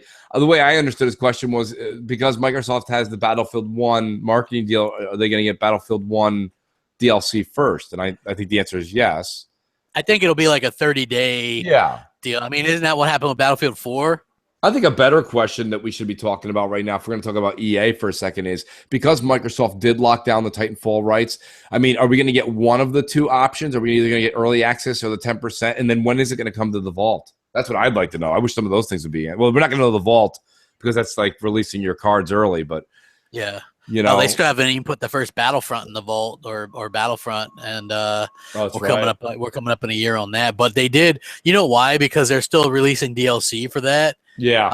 But it's what's Star kind of Wars. cool? Yeah. Crap. Yeah. So what was kind of cool about that was they were doing like you could play one of the DLCs over the weekend, like the Best Bin DLC or whatever. Yeah. So like everybody already had. You have to download everything before like anyway. Like, so you already have it. They're just like, okay, well, so you can play it. So I was playing the maps while I was waiting for Destiny to download. Yeah. And I got some achievements for doing like playing all those the free maps. Is that free DLC or that is because you have the It's free for this weekend. You know what I mean? Like, okay. Yeah. So like that was the first time I got to try it out. So it was pretty cool. I think we have another call too. Yeah. That She-Wolf. Hey, first off, I just want to announce that Crap Gamer is officially banned from community game time. So, and of course, so the question is, what do you guys think about the fact that Call of Duty has kind of rumored out that Modern Warfare is actually going to be sold separately for possibly $50 now? So, remaster coming? Are you guys going to wait to buy it now? What are your opinions? Wow. Bye, guys. Oh, that was a perfect call, and I could never be banned. I am game night. I'll have you. There's some very, very pompous and very Crap Gamer. I like it. Yes, exactly. You know what? Even if they released the remaster for $50, why not just pay the $30 and get both? You know what I mean? I'm just, for me, like, I'm not gonna wait. I'm just gonna get both. You know, $80, whatever. Crap, I think you just nailed you nailed it in right there. That's big. I mean, look at $50 and you're gonna get a game that's what, you know, how old? 8, 9 years. For another 30, you're gonna get the other game. Listen, people are sitting here saying it's gonna be that bad. It's Call of Duty. You know, it is what it is. Let's not kid ourselves. You know, you don't go to McDonald's and you're like, can you believe I'm eating this slop? Yes, I believe it. You drove here and you stood in line, you ordered it, and now you're eating it. Of course I believe you're eating it. Like, it's Call of Duty. Like, for the and I don't know, you know, here's my other thing. We just talked about we don't know what's going to happen with Titanfall 2 and when that'll hit the vault. Hear me out. You have no idea when Activision will release that $50 sold separately. I could see that coming maybe a month before next year's Call of Duty. You know what I mean? Yeah. I mean, like, it could be sometime next year. Yeah, it's like, I want to get in on that. My friends are going to get in on it. She-Wolf, you know this better than anything, but nostalgia is a hell of a drug. And to be honest with you, if you want to be on the nostalgia train, that shit kicks off November 14th when that game comes out. Next year, or when that $50 option is, not that there won't be a lobby for it, but it's going to be really, really dumbed down. It's not going to be that much. And there's going to be other games coming up that you're going to be like, I'm not going to go play that game now with a bunch of – you want to play with everybody that's relevant and everybody's getting it this November. Now, that doesn't mean I'm talking people into it, though, Crap. I just want people to know that, you know. Yeah, like for me, I'm going to get my game share with Hellhammer, so we'll go 40 each. You know what I mean? Just get it digital. Yeah, but I mean, you know, and don't get me wrong, that's an awesome thing that you guys both have. But I mean, for the average consumer, for me, it's $80. Yeah, I mean, look, that's $20 more than a game by itself, and you get 2 games, 2 campaigns, 2 multiplayers. Like, even if you never touched the multiplayer in Infinite Warfare, you know what I mean? Like, who knows? It could be good. I don't know. You know what I mean? Like, it's worth trying out. Like, I tried Black Ops 3. I had to try it before and you know what's funny? I played Black Ops 3, the beta. Yeah. And I liked it. Like, they had a couple good maps and it moved well and all that stuff. But then once you get into the game, the actual mode, the games and stuff, I didn't like it at that point. So I'm hoping that, maybe to be, but at least the sci-fi space stuff is interesting. I'll play through the campaign, and then obviously the Call of Duty 4 campaign and the multiplayer and stuff. And they're going to give all 16 maps, like 10 of them at launch, and then 6 more in December. So I'm excited. And it looks like that's going to maybe be HDR as well. So I'm excited for it. So no waiting for me. And GKB, no balls if you wait. I'm telling you. You better, GKB better buy it. That's some threatening words. I want to say, Jay, by the way, outstanding. That was perfect. She-Wolf is only called on. We had our second episode. She-Wolf's been on twice, and she already has her own sound effects. So she will be that cougar yell. Yeah. That was perfect, Jay. The Canadian cougar. Row, row. Wow. All right. So let's I think we should take a couple more calls too, Crap. I think the audience is just warming up. Yeah. Why don't you, if you guys, there's GKB says, I'm getting it day one. Nice, GKB. That's what I'm talking about. What was funny is when She-Wolf was all like angry last night, right? And me and Mooch are just kind of like trying to talk to GKB, and he's just like nowhere to be found, man. Yeah, we're like, where is GKB? He's like, oh, he's in the kitchen making a sandwich. Yeah, like we're like, dude, get the hell out of there. She-Wolf was like, well, crap, if you had downloaded the damn game when you knew it was going to, and I was like, whoa, you know what? We had played the game, and usually my stuff automatically updates. I don't know what the deal was, you know what I mean? So I did, but I was still in the chat. Like, I was in the party chat, like, rocking out with everybody, like Bam and who the hell? Oh, Fox and, I don't. Fox, Bam. We had couple other, I forgot, what was that one guy's name? Sleet or Skeet? Or I don't know what the hell his name, but he was actually a really good Destiny player.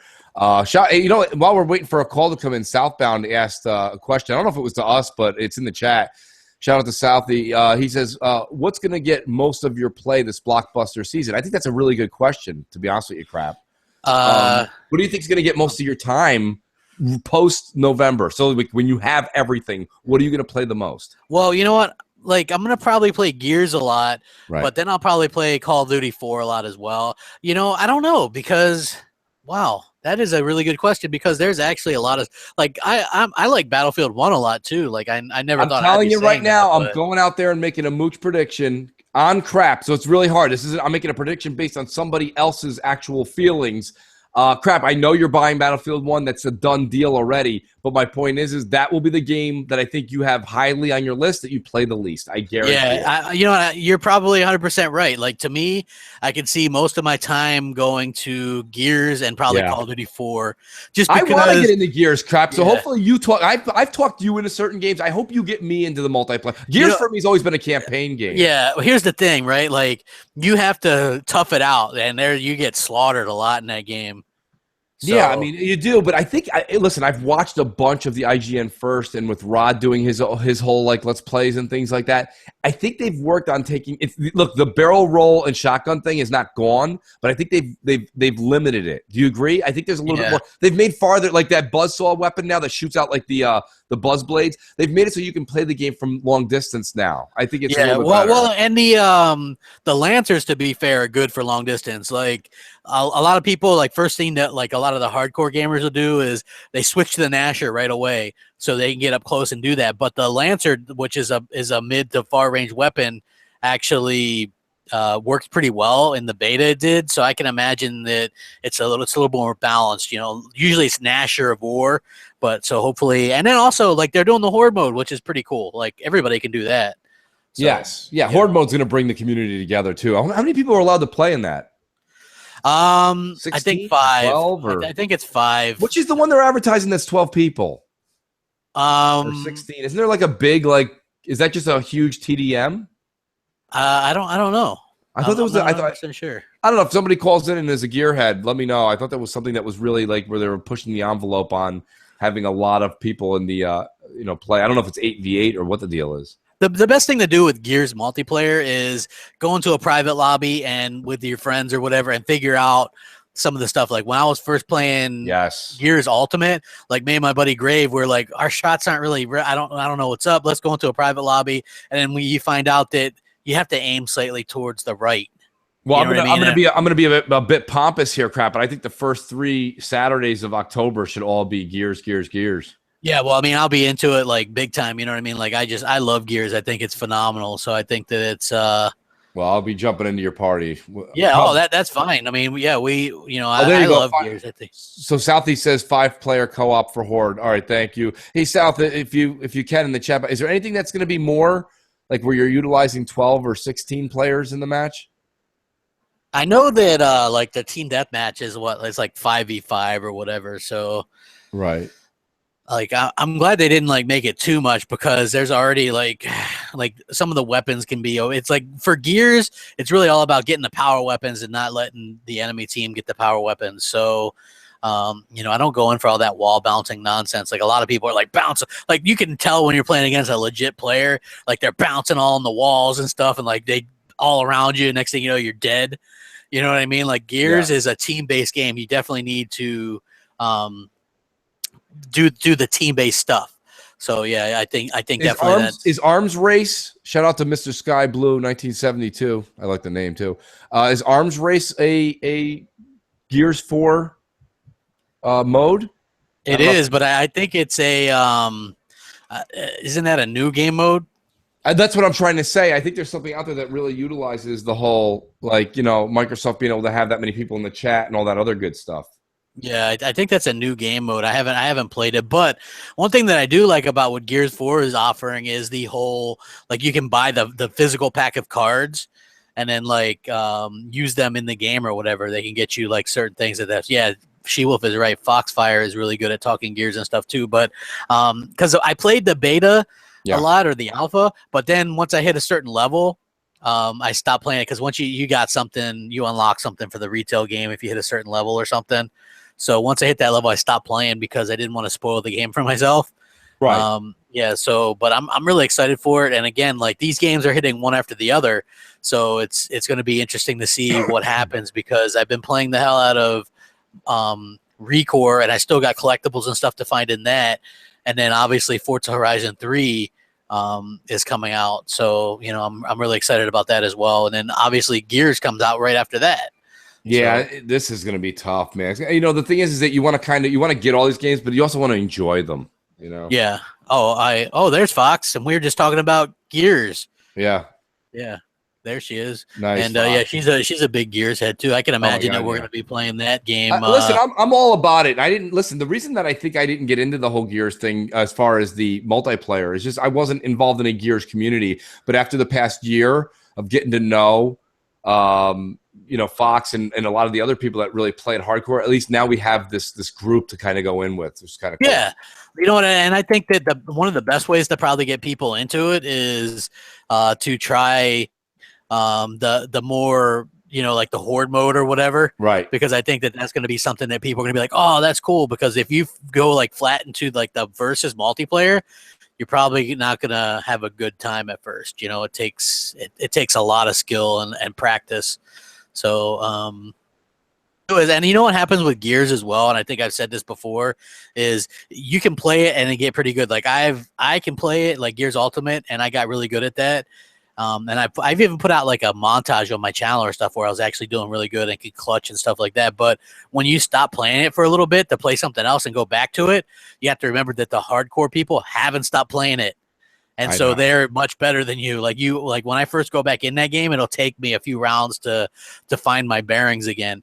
So a lot of times you'll get slapped around. A lot of people don't like that. If they hop in a game and do bad, they're done. You know what I mean? Like for me, it's like one of those things where I like to get kind of rolling or whatever, So, it's definitely interesting.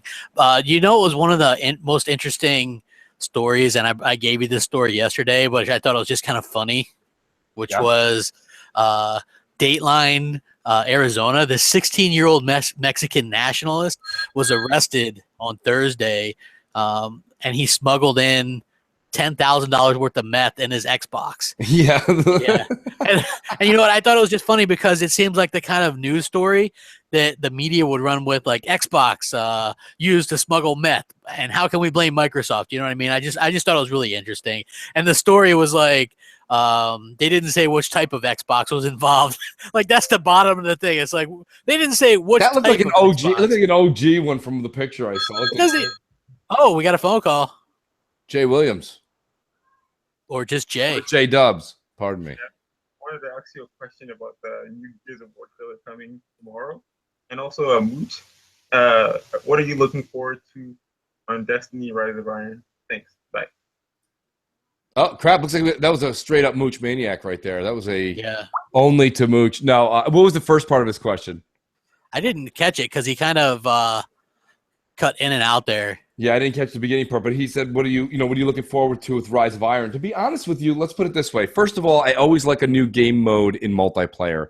Unfortunately, I'm not going to say it's a negative, but I mean, it's leaning towards the negative side.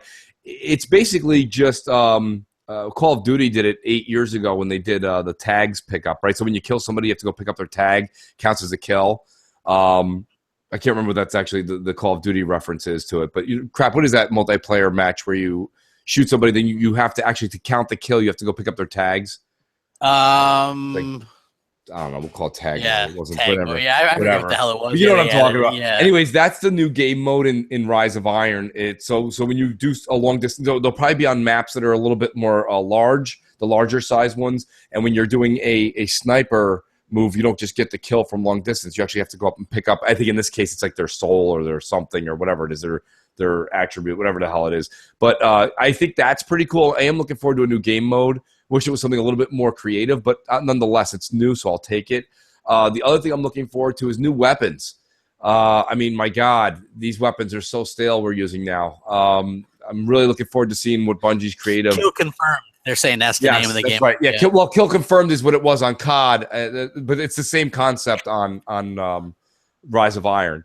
The other thing besides the weapons I'm looking forward to is the new raid. And I'm looking forward to actually doing the raid. Anybody that raids with me, I'm really looking forward to doing a raid with you the first time so that you're not like, no, Mooch, I said stand here. No, stand over here and hurry up and come over here. And it's like, it's so annoying for the people that have been doing Destiny in and out every day for the past 2 years. And then like I'm caught up now, but my God, 6 months ago trying to catch up to the pros and the people who are playing all the time, it was so hard playing with them because they're like, you don't know this yet? And I'm like, no, I told you I've never done it before. Doesn't that mean I don't know it yet? Isn't that what that means? I have no idea how else to put it in any other language. So I'm looking forward to go through the experience of the trials and tribulations of what the new raid will bring. So, yeah, hey, if any of you guys want to call in, it's MCMornings, all one word, on Skype, and you can even leave a voice message if you want and get that played on the air as well. So, and yeah, behave in the chat. Come on, man, it's Sunday morning. It's Sunday morning. I think this one guy here, he's sucker free. He goes, you're not answering my question. He's just a troll. He's like, how many consoles were sold in Europe in PS4? I think the answer we're looking for is who gives a shit. Yeah, I mean, I don't like. Who cares? Is there the answer? I've said this a number of times, and it's not that, like I said, my whole family's right off the boat from Italy. Okay, like it's not that I don't care about Italy. I do care about Italy, but all I really care about when it comes to actually business is the U.S. One, you've got Canada, the UK, Mexico, and like basically I will count Brazil. South America has a huge Xbox following, and that's where Microsoft is definitely focusing their efforts. So I'm sorry, but if this guy sucker free wants me to actually give a shit what's going on in Turkey, Guam, or Singapore, I don't give a shit. Yeah, I 100% agree. And not only that, but how do we even know? Like, there's not really a legit. They don't like NPDs and things like that in like the rest of the world. Like I remember I did an NPD video because and Australia.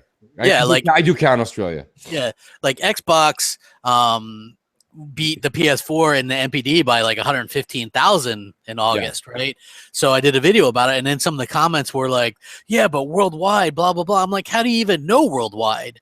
You know what I mean? Like, there's no legit place to get these information from it. And if anybody wants to try to link in, well, crap, guess what? Sony doesn't even know it.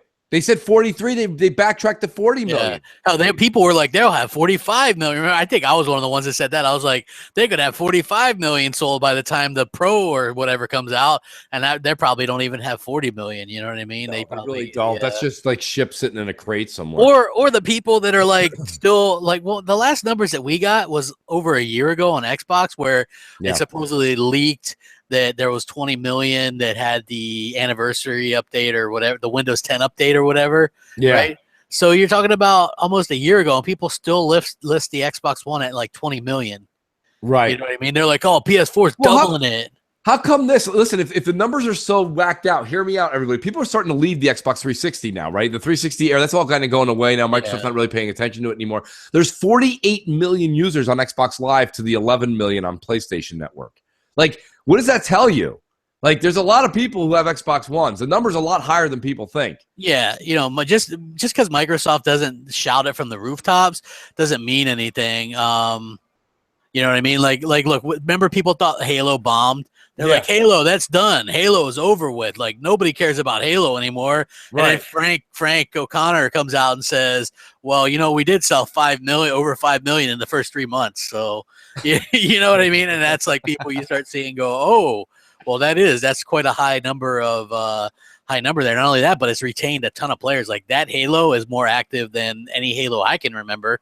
And they keep adding like more and more stuff to it. So I think that they're onto something there. Like, they earned that, like 343 has really kind of earned that. They've really busted their asses on that game. And I'm really thrilled that it's doing well. And, they keep adding all kinds of DLC. And with the Forge and stuff, like there's always something new going on in that game mode, Yeah, no, I totally agree. I mean, the 343 works their asses off on what they do. So, I mean, that. I'm actually looking for. I can't believe I'm saying it. I really am looking forward to Halo 6 already. I just want to see where the story's going, and I just want to see them utilize that Scorpio power.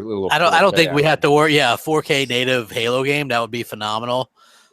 I think we might get Xbox Wet Dream though. Halo 3 anniversary in 4K 60 frames. It could happen. You know what? The only reason why I say that could happen is because, well, look at Sony, right? They're like, hey, let's remaster, The Last of Us, right? Yeah. Which anyway, I wanted to bring this up earlier too. Was how come people are all like Microsoft milks everything, but having another version of The Last of Us isn't milking something? I agree with you. I mean, Microsoft's always got double standard, right? So Microsoft puts out a new game every 2-3 years. That's milking it. Sony takes the same game and puts a new color frame on top of it. They released it in 2013. Came The Last of Us, and then in 2014 remastered, and then it was like they released a standalone DLC for it. Right. You know what I mean? And now they're gonna do the 4K deal or whatever. And like to me, it's like maybe overkill. Like, I get it, that's like a big franchise for him. It did well for him, but for me, that was just, I didn't even like the game. So I know you liked it, and that's cool. Like, I like Uncharted. A lot of people are like, well, crap, what games on PlayStation do you like? I liked Uncharted. I like Little Big Planet. The third one was bad. Little Big, the first and second Little Big Planets were good. Uncharted 2 was really good. Uncharted 1 is okay. Uncharted 3 was pretty good. Uncharted 4 was pretty good, but it wasn't like amazing. Yeah. I like God of War 3. God of War Ascension was okay. This new one looks, I don't know. Like, at first I thought, well, maybe I wanted it to be different than the other ones, but now it looks like it might be too different. Like, the character, it seems completely out of character, and, I don't know. Yeah, well, while we're bullshitting, I do want to remind everybody, you guys, don't be bashful. Like, I know everyone, listen, we were talking about it last night during game night, and I'll reiterate it again. A lot of people think that podcasting's easy and this and that and blah, blah. It's not always easy for everybody, but we encourage you to definitely pick up the phone and give a call. There we go. Wow, that was quick. But you know what I mean? Like, a lot of people probably, don't be intimidated. Definitely call up. Meininger from Twitter. I got a question. We all know Sony's financials and how dire they are. If PS Pro fails, the new PS Slim fails, and the VR fails, are we even going to get to a PS5? Or are we just going to go straight streaming? Let me know what you think. Nice. Go ahead, Crap. You want to take that? I'm just going to say no to streaming. I don't think that's ever going to catch on in America. Well, not right now, not in the next decade. But I will say this much. To answer, I think he jumped right to streaming, but I think the question at hand is, first of all, let's just call everything as it is, okay? The PS4 Slim is not going to do well. What's going to happen is you're just going to get people, retaining their PS4 fat. They're not going to get the money they thought up front with that. The PS4 Pro, it depends on what Sony does. If Sony gets out to the middle of next year and all they've got is The Last of Us remastered, that's not going to do very well either. The PSVR, what you're going to all fall for, and hear me now, believe me later, is all 100,000. I don't think it's going to do as great. 100,000 units is like it's sold out. 100,000 units when you're compared to 43 million quote unquote user base. That's piss poor, people. That is a piss poor number. So don't tell me they're sold out and that's a big deal. That's not a big deal. If you think they went and put all that money into it so that 100,000 people, they need to see 20 million people with that PSVR, and they're not going to. They're just not going to. Well, here's the thing. There's a reason to buy if you're a current Xbox One owner or you bought one at the launch, there was a reason to buy the S because it was, slightly enhanced performance. There was the 4K Blu-ray player. A lot of people are getting 4K TVs now. It upscales to 4K, so there was a reason to do that. And you can do that for $299. If you traded in your old thing, you could have done it for $150. So there was a reason to. There is no reason for people to, if you already have a PS4, to get the PS4 Slim. You know what I mean? I realize that maybe they're going for people that don't have one yet.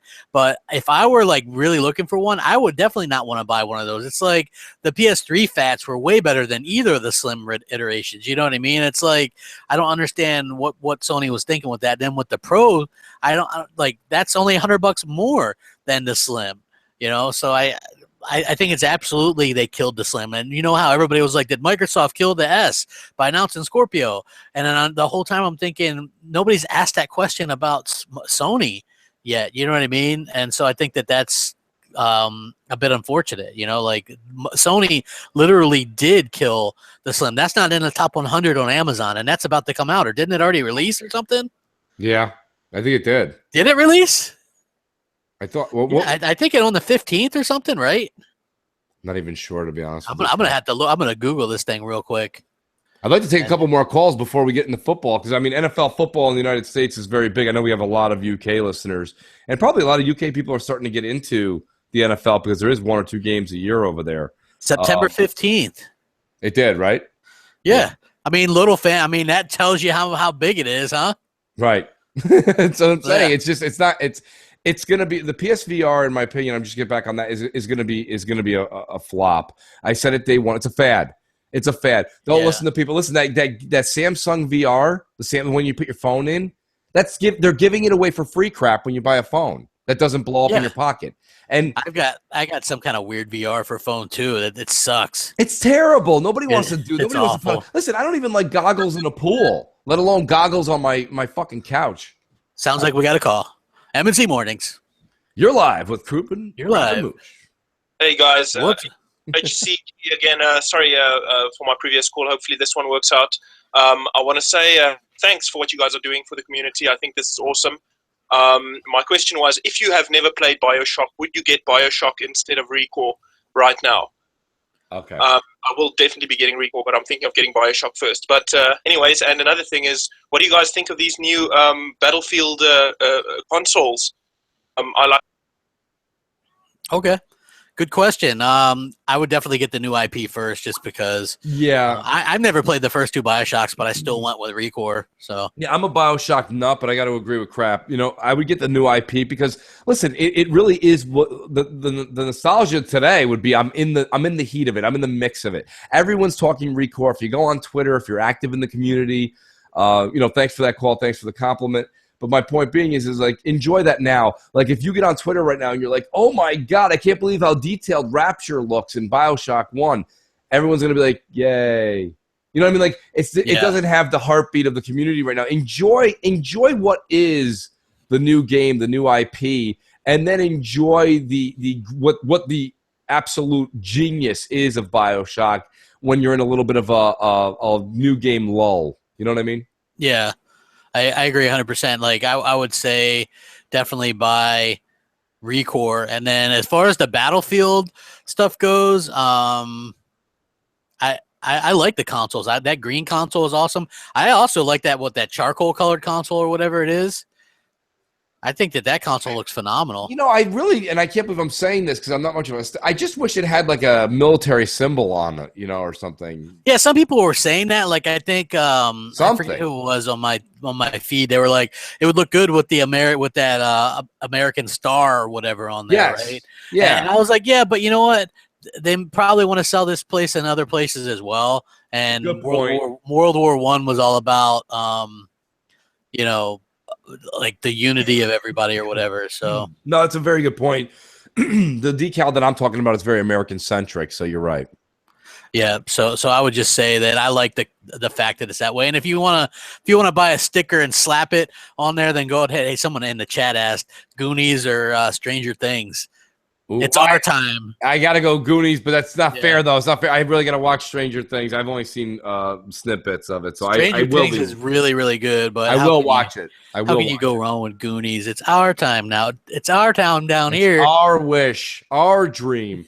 Exactly. So- It resonates with Xbox fans. That's why, like, you know what I mean? Like, Absolutely. they never give up, never die kind of attitude. And I think Xbox fans are doing that. Now we're like coming through on the other side of the tunnel, and you know, and we're doing better. I mean, look, Zaire was the only one basically doing any pro Xbox stuff. You know, He was. Now- He really was. He Yeah, and was the now- only channel that was out there. and he was like dancing around and twerking or whatever, you know what I mean? Ponies and this He had kind the of thing. he was doing a live pony puppet show, which Yeah. I still think is probably one of the Which is great. And you had people just like coming down on the guy hard, you know, and like, and then like I kind of came in there and was doing that as well. Yeah. And it just kind of, there was only BGST, you know what I mean? There was not any other podcast or anything like that. And now there's a podcast on every single day, sometimes multiple ones. And now we have a morning show on Sundays with this, which is like something we're trying to do. And again, it's going to continue to get better and better as we figure out things. So Well, this week alone, the Skype calls are already clear, coming through much better. And we do have things that we were going to implement this week, but just before the last minute, we decided to pull back because it wasn't 100% ready. But Yeah. stay tuned. I mean, M&C Mornings has definitely we have a lot of things that we keep cooking up, and we're just usually about an hour before the show away from actually getting the damn thing. We want to make sure when it comes on that it's at least at 90% before we let the audience enjoy it. the main thing is we try not to cover a lot of the stuff that are done during the week, and it's just more laid back and we can just chat. And we also like the interaction with the crowd. So keep the calls coming in, and we're going to be doing some giveaways and stuff for like the mugs and stuff like that. So Yeah, we're definitely going to be doing a couple of mugs, couple of shirts starting. That'll start next week for sure. That's And then if you guys like go to the Twitter, you can see I have a link up if you guys want to buy any of that stuff right now. Like if you just got to have it, you know, some people are like, give me some M&C Morning stuff, you know. And so Jay busted ass and got the design up there. And you know what? Crap, do me a favor and DM me that link. I'll put it also in the description. I have others. I have mine, yours, and Jay's Twitter down there, but I want to make sure everyone. Maybe I could put that down there. It's not just Redbubble; it's something else. Is there a different link under it's Redbubble? like, yeah, hold on. I'll send you the link. That's not a problem. But yeah, like the stuff looks really cool. Like I got it on my Twitter page. Like it's my pinned tweet, so you can like see, you know, all the cool different stuff. And there's not only that, but you can get like because we use Redbubble, you can get like if you want a Samsung Galaxy case or an iPhone case or a canvas print. I don't know why you'd want a canvas print, but you want a throw pillow with M&C Mornings, you can get it. Let's take another call or two. You know that Xbox Design Lab is making a lot of people happy, and I think it's shipped off at least more than 400,000 copies. And I was just wondering if you would think it would be a good idea to make an Xbox Design Lab on the Xbox console itself. And I'd just like to hear your opinions on that. By the way, my name is Chris, and I'm from Colorado. Nice. Very cool, Chris. Thank you. Yeah, you're not the first one to bring that up. You're not going to be the last one. I bet you that they're working on something crap where they're going to have the Xbox Design Lab, so you'll be able to get your name etched on your Xbox. They may start it for Scorpio, and then pick the color you want. Well, I mean, why not, right? I mean, if you're doing it for controllers, that's an awkward shape. That's a mold. There's different screens they have to have for that. I'm sure they could do it for the Xbox design. Yeah, you know what? Like, I bet it would probably be kind of expensive, but I think that people that were interested in that, look, the controller is what? It's like $80 if you get something etched as well or whatever. But crap, think about it. It's like what you said the other day on Crossfire. I think we were even talking about it last night. Like the thing on Redbubble when you order our shirts and things like that. My point is that it was pay as you want, right? So Microsoft, it's really nothing out of pocket for them. They'll have the studio set up, and then yes, you're right, it will cost the consumer a little more, but it's one of those things, right? Capitalism's great. Here's what I want.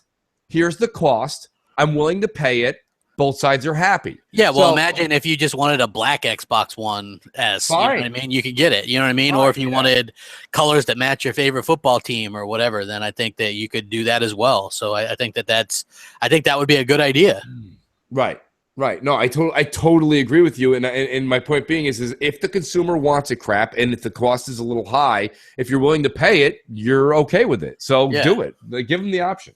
Oh, you guys can also get your M&C Mornings greeting cards, stickers, tote bag, drawstring bag, a spiral notebook, a travel mug, a regular mug, coffee mug, a throw pillow. I mean, You know come what on. they should do? We should make a certain size M&C Mornings sticker, crap, so that everybody can put it on the unvented side of their Xbox One top, right? So Yeah. So when you that's turn the on cheapest thing. It's only $2.40. I mean, for come on. $2.40, you'll have Mooch and Crap every time you put a disc in your Xbox, just in your living room. M&C Mornings, what's up? Hello. Right, how you doing, Mooch and Crap? This is Good. Neo 12. I love you guys and everything y'all do for the community. I got a question for y'all. This is a little off topic because I'm pretty sure we got a lot of Recore questions and all that. But my question is, I just want a Xbox 360 headset, just a little wireless one. Who do I talk to get one of those? Yeah. Thanks, guys. Love everything you do. Neo 2K12. I'm a Gears head, so I hope to play with you guys. Nice, very nice. Yo, Good perfect call. And I want to say this much real quick. I've been dying for a 360 earbud to be on the Xbox One. I don't know if it's coming. I don't know who to talk to. I've written Mike Ibarra about it. I've written a bunch of people. They just came out with that Xbox One white, like it's a total headset package that's supposed to be like, matching set for the Xbox One S. Personally, I would kill to have the earbud. Yeah, you know what? I think that why don't they have one? Like the 360 had one. I don't understand why Microsoft doesn't have one. Yeah, I don't know. I mean, to be honest with you, let me tell you something, okay? And this is the reason that Neo was just talking about Neo 2K. What he was talking about was this. My whole point is that I have the man cave entertainment room downstairs. I put a 7.1 surround sound system in, and sometimes I still want to chat, but I want to enjoy the surround sound. And I don't want to use that piece of shit thing that comes in the box. So now what I have to do, and I'm doing it anyways, I'm getting the Astro A50s for upstairs, and then I'm going to take my Turtle Beaches and move them downstairs. But you're right. I'd like to enjoy my surround sound system with my Xbox game when chat is not – there's a time and place, right? So community game night, chatting is a big deal, right, Crap? But it's not a big deal when me and you are just playing a game like to level up or to grind our level up. So, like, that may be a time where you're just like, I'm like, me and you are on there, but we're just bullshitting. You know what I mean? It's not like we're communicating to play the game or communicating just to bullshit. Well, I'd rather listen to the game in 7.1 surround sound, but yet have a little earbud in my ear. Not earbud. It's not the same piece of shit Junior Mint that PS4 gives you. Yeah. It was like a real earbud dongle. It was awesome. I think it was really cool. So, Neo, I don't know. I'm going to keep pushing for it, bro, because I used it. That's what I used the entire 360 generation for the most part. Yeah. Hey, She-Wolf is like, I want my mug. Look, we're giving a mug away next week. Yeah, no, She-Wolf will definitely. We should probably send one out to She-Wolf, the ambassador of Xbox. Yeah, she does. She does a lot. She hypes us up. Absolutely. And even though I'm banned from game night, still, I mean, I'll sneak you in, Crap. I'll sneak you in. Yeah. Well, I disappeared. Like, I got lagged out of the party a couple of times. It took like 20 minutes to come back the second time. Right. Nobody noticed. Like, where's Crap? Oh, M&C Mornings. I like how Crap always answers that like he works for like a telephone company who's paying a bill. M&C Mornings. How can I help you? What do you owe us? Yes. What the hell do you want? What the hell? Come on, it's almost football time. Let's go. Technical difficulties. One moment. All right, Jay. We have technical difficulties from the producer. Just so you know, that is the producer, Jay Dubs, formerly known as Jay Williams. Also known as the graphic god. He does graphics. How many names can he have? He has a lot. Yeah. And he's Canadian. And so he's Canadian. He's pretty docile. He doesn't say a boot or oot. Yeah. Well, how many jabs can we get at She-Wolf in one show? That tally is going up too. You got to go now. Okay. Let's go. What's up, Mooch and Crap? This is Jeremy C. down in the comment section from Cincinnati. And I really love this new show you guys got going on. I just want to tell you that. Keep fighting the Xbox fight for us. I bleed Team Green with you guys. And Yeah, I really love the show, and I also wanted to see what you guys thought. Maybe with the way VR is being shoved down our throats right now, do you see Microsoft possibly doing like a VR combo, maybe with Oculus Rift when the Scorpio launches? That's it, guys. Thanks. What do you think, Crap? I'd like your thoughts first. What do you think? Well, I mean, so his question's basically saying, does he think that we're going to see something with Scorpio and Oculus merged, right? Like, there's already a merger, but something. I don't. First of all, we've kind of said this a few times. I'll say it again. I don't think. I think VR is a fad. That being said, I've heard little birdies tell me that Microsoft's working on their own VR headset. Does that mean I'm going to promote it and say now that Microsoft has one, I'm going to enjoy it? No. Does that mean I'm going to buy it? Probably not. But I do think that it's worthy of Microsoft to just have the item. You know what I mean? Like, let's put it this way. There's always iPhone versus Samsung talk. Like, well, my Samsung Note has a stylus. Let's be honest. You don't need a stylus with your phone. That's ridiculous. It's stupid. But then Apple went out and put a pencil or whatever they call it with their iPads to say, hey, look, we have it too. So fuck off. My point being is that should Microsoft have it so they have it in their portfolio? Sure. They're also going to probably grow with technology with Oculus and make sure that those things work hand in hand. So if Microsoft has their own and Oculus, it still makes it a better platform to play VR on than, say, Sony's, in my personal opinion. Yeah. You know what? I think that Microsoft could surprise everybody because, they've been going kind of open platform with stuff. Why not just allow – I don't know how these things hook up to PCs, but USBs or whatever, right? So why not allow both of them on Xbox One Scorpio or whatever? You know what I mean? Like, yeah. To me, that would make the most sense. And then if Microsoft has their own, because think about it this way, right? For people to play an Oculus or a Vive, they have to have like $1,200 PCs at minimum or $1,500. Like if Xbox Scorpio can do these things for $400 or $500, then why not? Right. I think that would be a given. And if Microsoft can have a entry level one that's better than PlayStation VR. Yeah. Then I think that would be something really cool as well, because I think that obviously something VR is going on with Xbox Scorpio because we've seen Pete, the guy from Bethesda, talking about Fallout 4, No, I totally agree with you. M&C Mornings, how can we help you? What's up? To say, man, this show is awesome. And I've been checking it out since the first episode, and I just had a question. What do you guys think about the Kojima telling that the new game that's coming out, showing all that man ass, that is not going to come out until 2020 when the Japanese Olympics start? Great show, though. I'm loving it. Good call. Wow, the callers are really good today. Like, I dig that. Like, they're exactly doing what. Once we get the audience warmed up, Crap, it's just like anybody who comes onto a podcast. They feel comfortable, guys. Call in. Don't be like, oh, I wanted to call and I didn't. You guys are really, really stepping up. This week's already doubles better than last week's. But no, go ahead, Crap. Answer his question. Didn't we call that a while ago? We said, you know what, Kojima's game's not going to be ready till 2020. Did you notice that there was no update on Shenmue 3 either? Nothing. Like I wouldn't doubt that that's not 2019, 2020.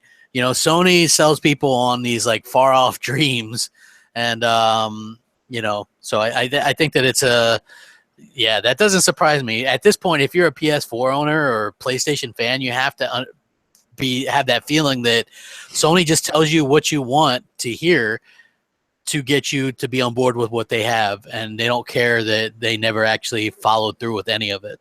No, and that I think you just summed it up right there. That's how I kind of feel. I mean, listen, E3 for Sony. Listen, who am I, right? Am I actually in the gaming media? No, but let me tell you this much. That was a pathetic showing.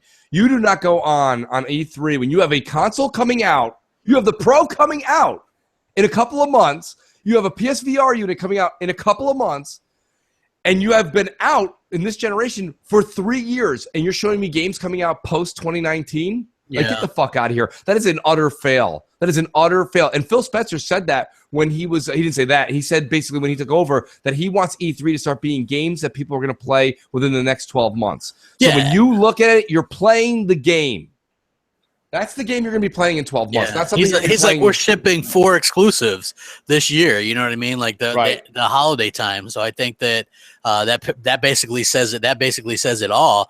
And Phil kind of hit the nail on the head with that. Like, I'm glad, and a lot of people are noticing that Microsoft is in fact taking a little bit of shots. And I did a video yesterday because I don't know if you saw the Andrew House interview, where he's like, yeah, isn't it funny that Microsoft said that they're like this new, kinder Microsoft, and then they're like shoving it up our ass that they have a 4K Blu-ray player and we don't, you know, right. like right after we show off the PS4 Pro. And you know what I'm thinking the whole time I'm reading this guy? I'm like, this guy sounds like the saltiest SOB I've ever seen in my life.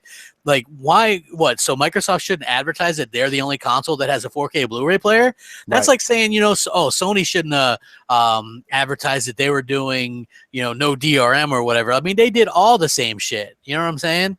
It's absolutely ridiculous that they're out there trying to say that Microsoft shouldn't advertise what they have as opposed to what the other opponents don't have. That's just how it is. You know what I mean? They're trying to sell stuff just like Sony is. You know what I mean? M&C Mornings, what do you got? We're wrapping things up.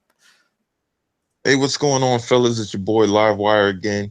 And I had a 2-part question. The first part is, I have a lot of discussions with PlayStation fans, especially about the PS3 and when it comes to media bias. Because, you know, this generation, Xbox has been getting the short end of the stick. And they say, well, the only reason why you know this now is because y'all are at the bottom versus where you were, you know, last generation. And my thing on that was like, well, either way, it shouldn't, you know, the media shouldn't be bashing a console based on their preference, whether they like it or not. And the other thing is, I want to ask you about is reviews. You know, as far as like Metacritics, I think they should have more of a standard, because they seem to just make reviews based on whatever they feel. There's no structure as like graphics and gameplay. Like some of them do, and then some of them don't. So I just wanted to know your thoughts on that. Maybe they'll have more balance as far as the reviews that we receive and what we see in Metacritics. All right, bye. Yeah, no, I think Live's right. I mean, the first part there, if you can restate his question to me, Crap, I think he was basically saying that people are saying that we complain because we're on the bottom half this time. You know, we were more on the top in the 360 era. Yeah. Maybe that's why. But I mean, it's not really that as much as this. I have, you know, look, both of these. I said this years ago. I'll say it again. At the end of this generation, just like the end of the last generation, Xbox killed it last generation. But then when everyone looks back at the numbers, you're like, oh, look, it was the same. It wasn't the same. And the same thing here. We're going to catch up right now. That doesn't mean that we're going to forget the first 3 years of this generation when Sony took the lead because of the media. My argument and what I'm saying is the media propelled Sony. See, Xbox propelled Xbox last generation. The media sure was a little bit more lenient on Microsoft, but the media always hates Microsoft. So what I'm saying is Microsoft put themselves on a pedestal last year. This year, this generation, the media's put Sony on a pedestal. I think the media begrudgingly accepted the 360 last generation, you know what I mean? Just because they had to, you know, and I think that this generation, like, they're really quick to kind of like revert back to the old ways or whatever. You know, anybody that doesn't admit that there's some bias going on in the media, just look around to some of the ridiculousness that you'll see, like legit headlines, like how Sony's PS4 Pro does 4K brilliantly without actually doing 4K, right? Or, you know, calling the, like the guy said in the chat box, newest, they started calling it the X-Bone. I've never heard an actual fan of the Xbox call it the X-Bone. No fan, and you'll never see if Microsoft doesn't use the nickname. And Microsoft's been completely like street lingo, right? Remember when the Xbox One S got like the secret popped out? It was like leaked, and Microsoft did the little emoji like, oh well. Like,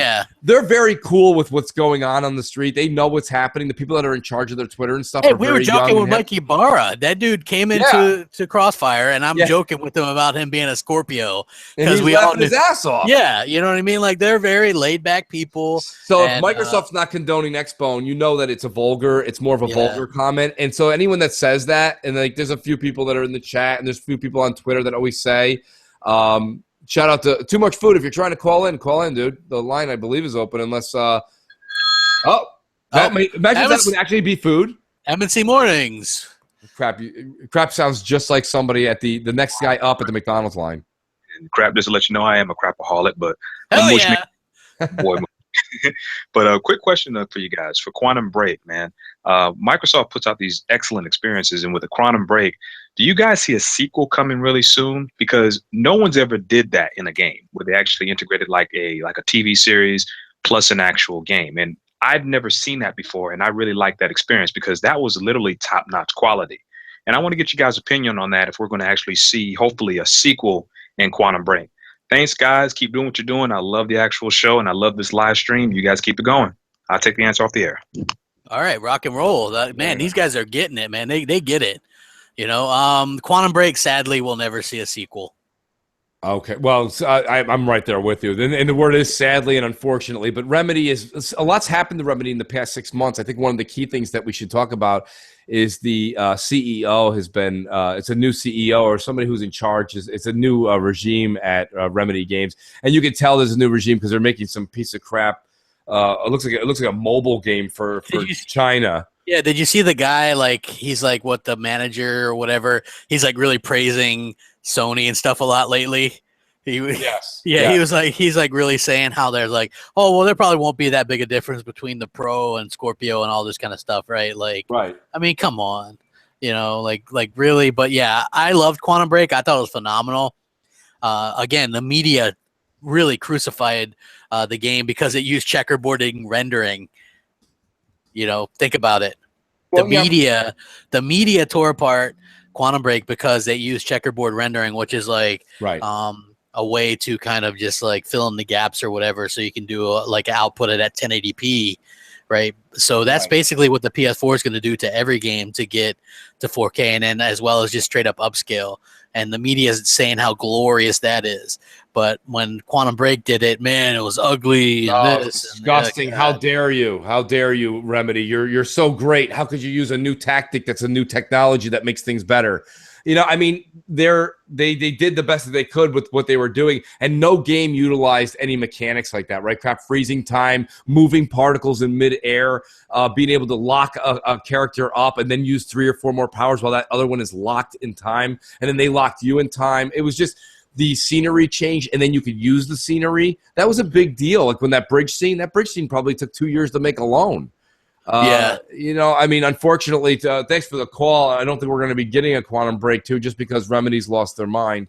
But, you know, that plus, of course, you know, financials came into play. Yeah. Man, well, I like ending the show with calls. You know, it's really interesting to do. M&C Mornings. I love the whole show with calls. Yeah, I do too. Mooch and Crap had a good time on game night with y'all last night. Shout out to She Wolf and GKB on that. Quick question for y'all: when Scalebound comes out, is that a day one buy for y'all or nah? All right, now one.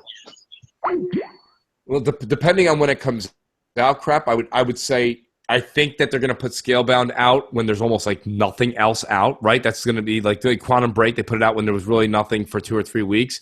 So yes to your answer. I believe that was Bam. I will say that it will be a day one buy. Myself personally, it's not one of my. It's not. I mean, listen, I'm human, right? I'm not just a Microsoft. You know, I don't put Microsoft batteries in the morning and walk around and promote them. Of all the games they have coming out, I like it. It's not my favorite. Again, maybe it's because it has that Japanese spin to it. It's just not my thing. You know what I mean? Like those JPRGs, I loved those as a kid. I really did. I played the shit out of them as a kid. Now, the game also has to be presented to me a little better. All we've seen at E3 Crap is, you know, the 4 players coming together and fighting a big spider. Okay, great. That's awesome. I mean, look, to be honest, I buy all the exclusives. So, yeah. I'm going to buy it, and it'll be a day one. But I think it'll be a day one, and I'll buy it because it's going to be a new IP that comes out when there's not a lot of other items coming out. Microsoft's not going to put it up against a juggernaut. You know what I'm saying? Yeah. So, Miss maybe our last call, Crap. We are on the 5 minutes until kickoff.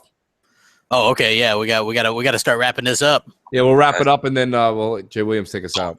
Florida. I just wanted to pretty much see how you guys feel about the PlayStation Pro getting word that not all of their games could run at 1080p 60 frames a second on this newer console that's supposed to be taking PlayStation players into a next generation-esque experience. I think that's food, That's isn't too much it? food. Yeah. What's up? Too much food. Yeah, I think that here's the thing.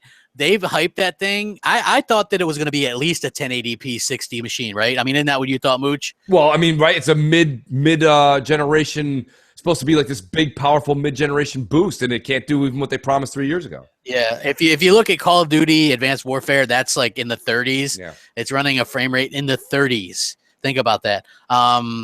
Also, Mass Effect Andromeda is only going to tap out at 30. God of War 30. Horizon Zero Dawn 30. You know, like, yeah, that's a huge problem. Again, I called this out and, you know, give myself a little pat on the back. That CPU is going to be a problem. I don't care about the teraflops. Right. If you're running that terrible same CPU, you're really just bound by it. You know what I mean? So, yeah, you can sit there and try to do, you know, upscale to 4K or 1400p or whatever, but your frame rates are still going to suffer. No, I mean, the other thing is to answer Food's question. I'm going to answer Food's question with a question, not to him. It's rhetorical. Is why should I trade in my PS4 Fat for a Pro? Like, you just said it yourself, Crap. You just gave specs of 3 new games, 3 big games, right? Yeah. And they're all going to be 1080p, 30 or 33 frames per second. I can do that on my PS4 original. So I'm not going to go. I don't care what the trade-in program is. Even if they gave me $200 for my new one, which they're not doing yet, by the way. Even if they did for my old one for the new, that would be a $200 out of pocket for what? The same machine? Yeah. Like, why? What am I? Why? So no, I'm sorry, Sony. I'll see you in PS5 in 2020. You know, because to be honest with you too, is I'm tired of all the ponies that are out there that are in desperation mode. They're running around like crazy, trying to just get threads on NeoGAF like that matters. NeoGAF is just another interpretation of the National Enquirer.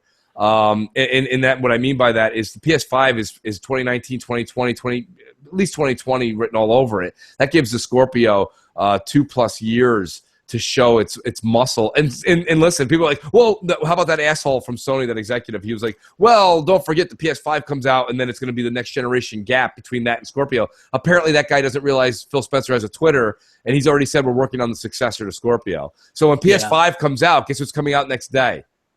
Scorpio 2, Xbox 2. Exactly. So, like, you know, my point being, Crap, is they don't need to do all the hardcore research. When Scorpio comes out, to make the next greatest thing than Scorpio is an easy jump forward.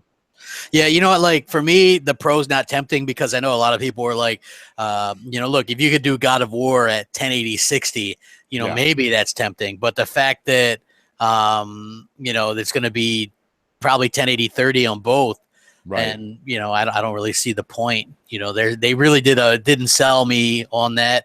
I don't think they sold anybody on it. So, man, you guys enjoy it. Also, everybody, MC Mornings is the name.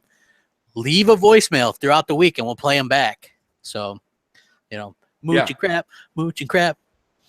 Thank you for leaving the other lyric out. No, Crap, why don't we wrap it up? I want to say to Jay and I want to say to the audience, I'd like to just say thank you so much.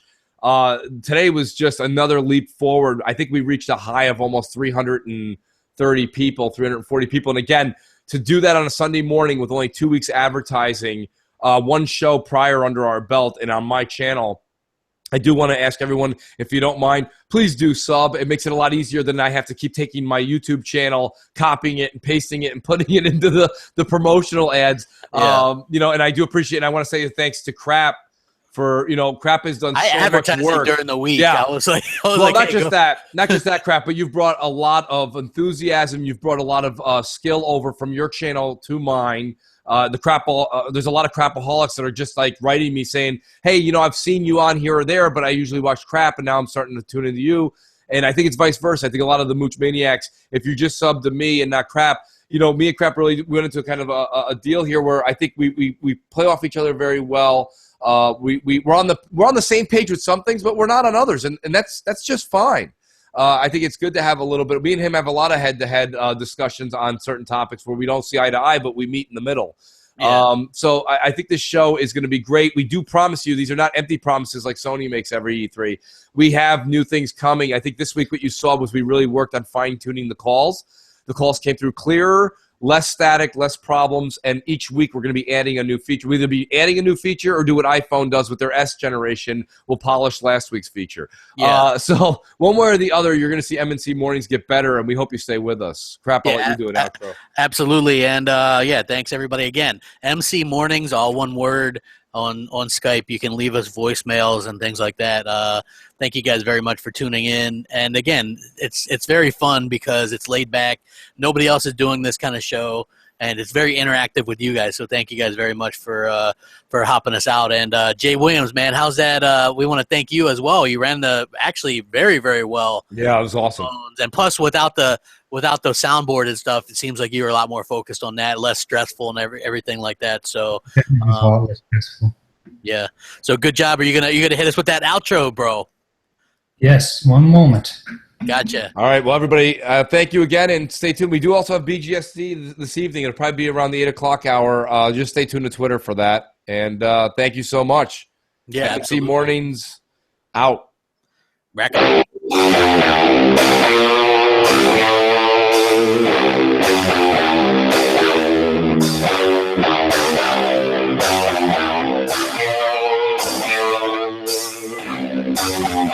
Yeah.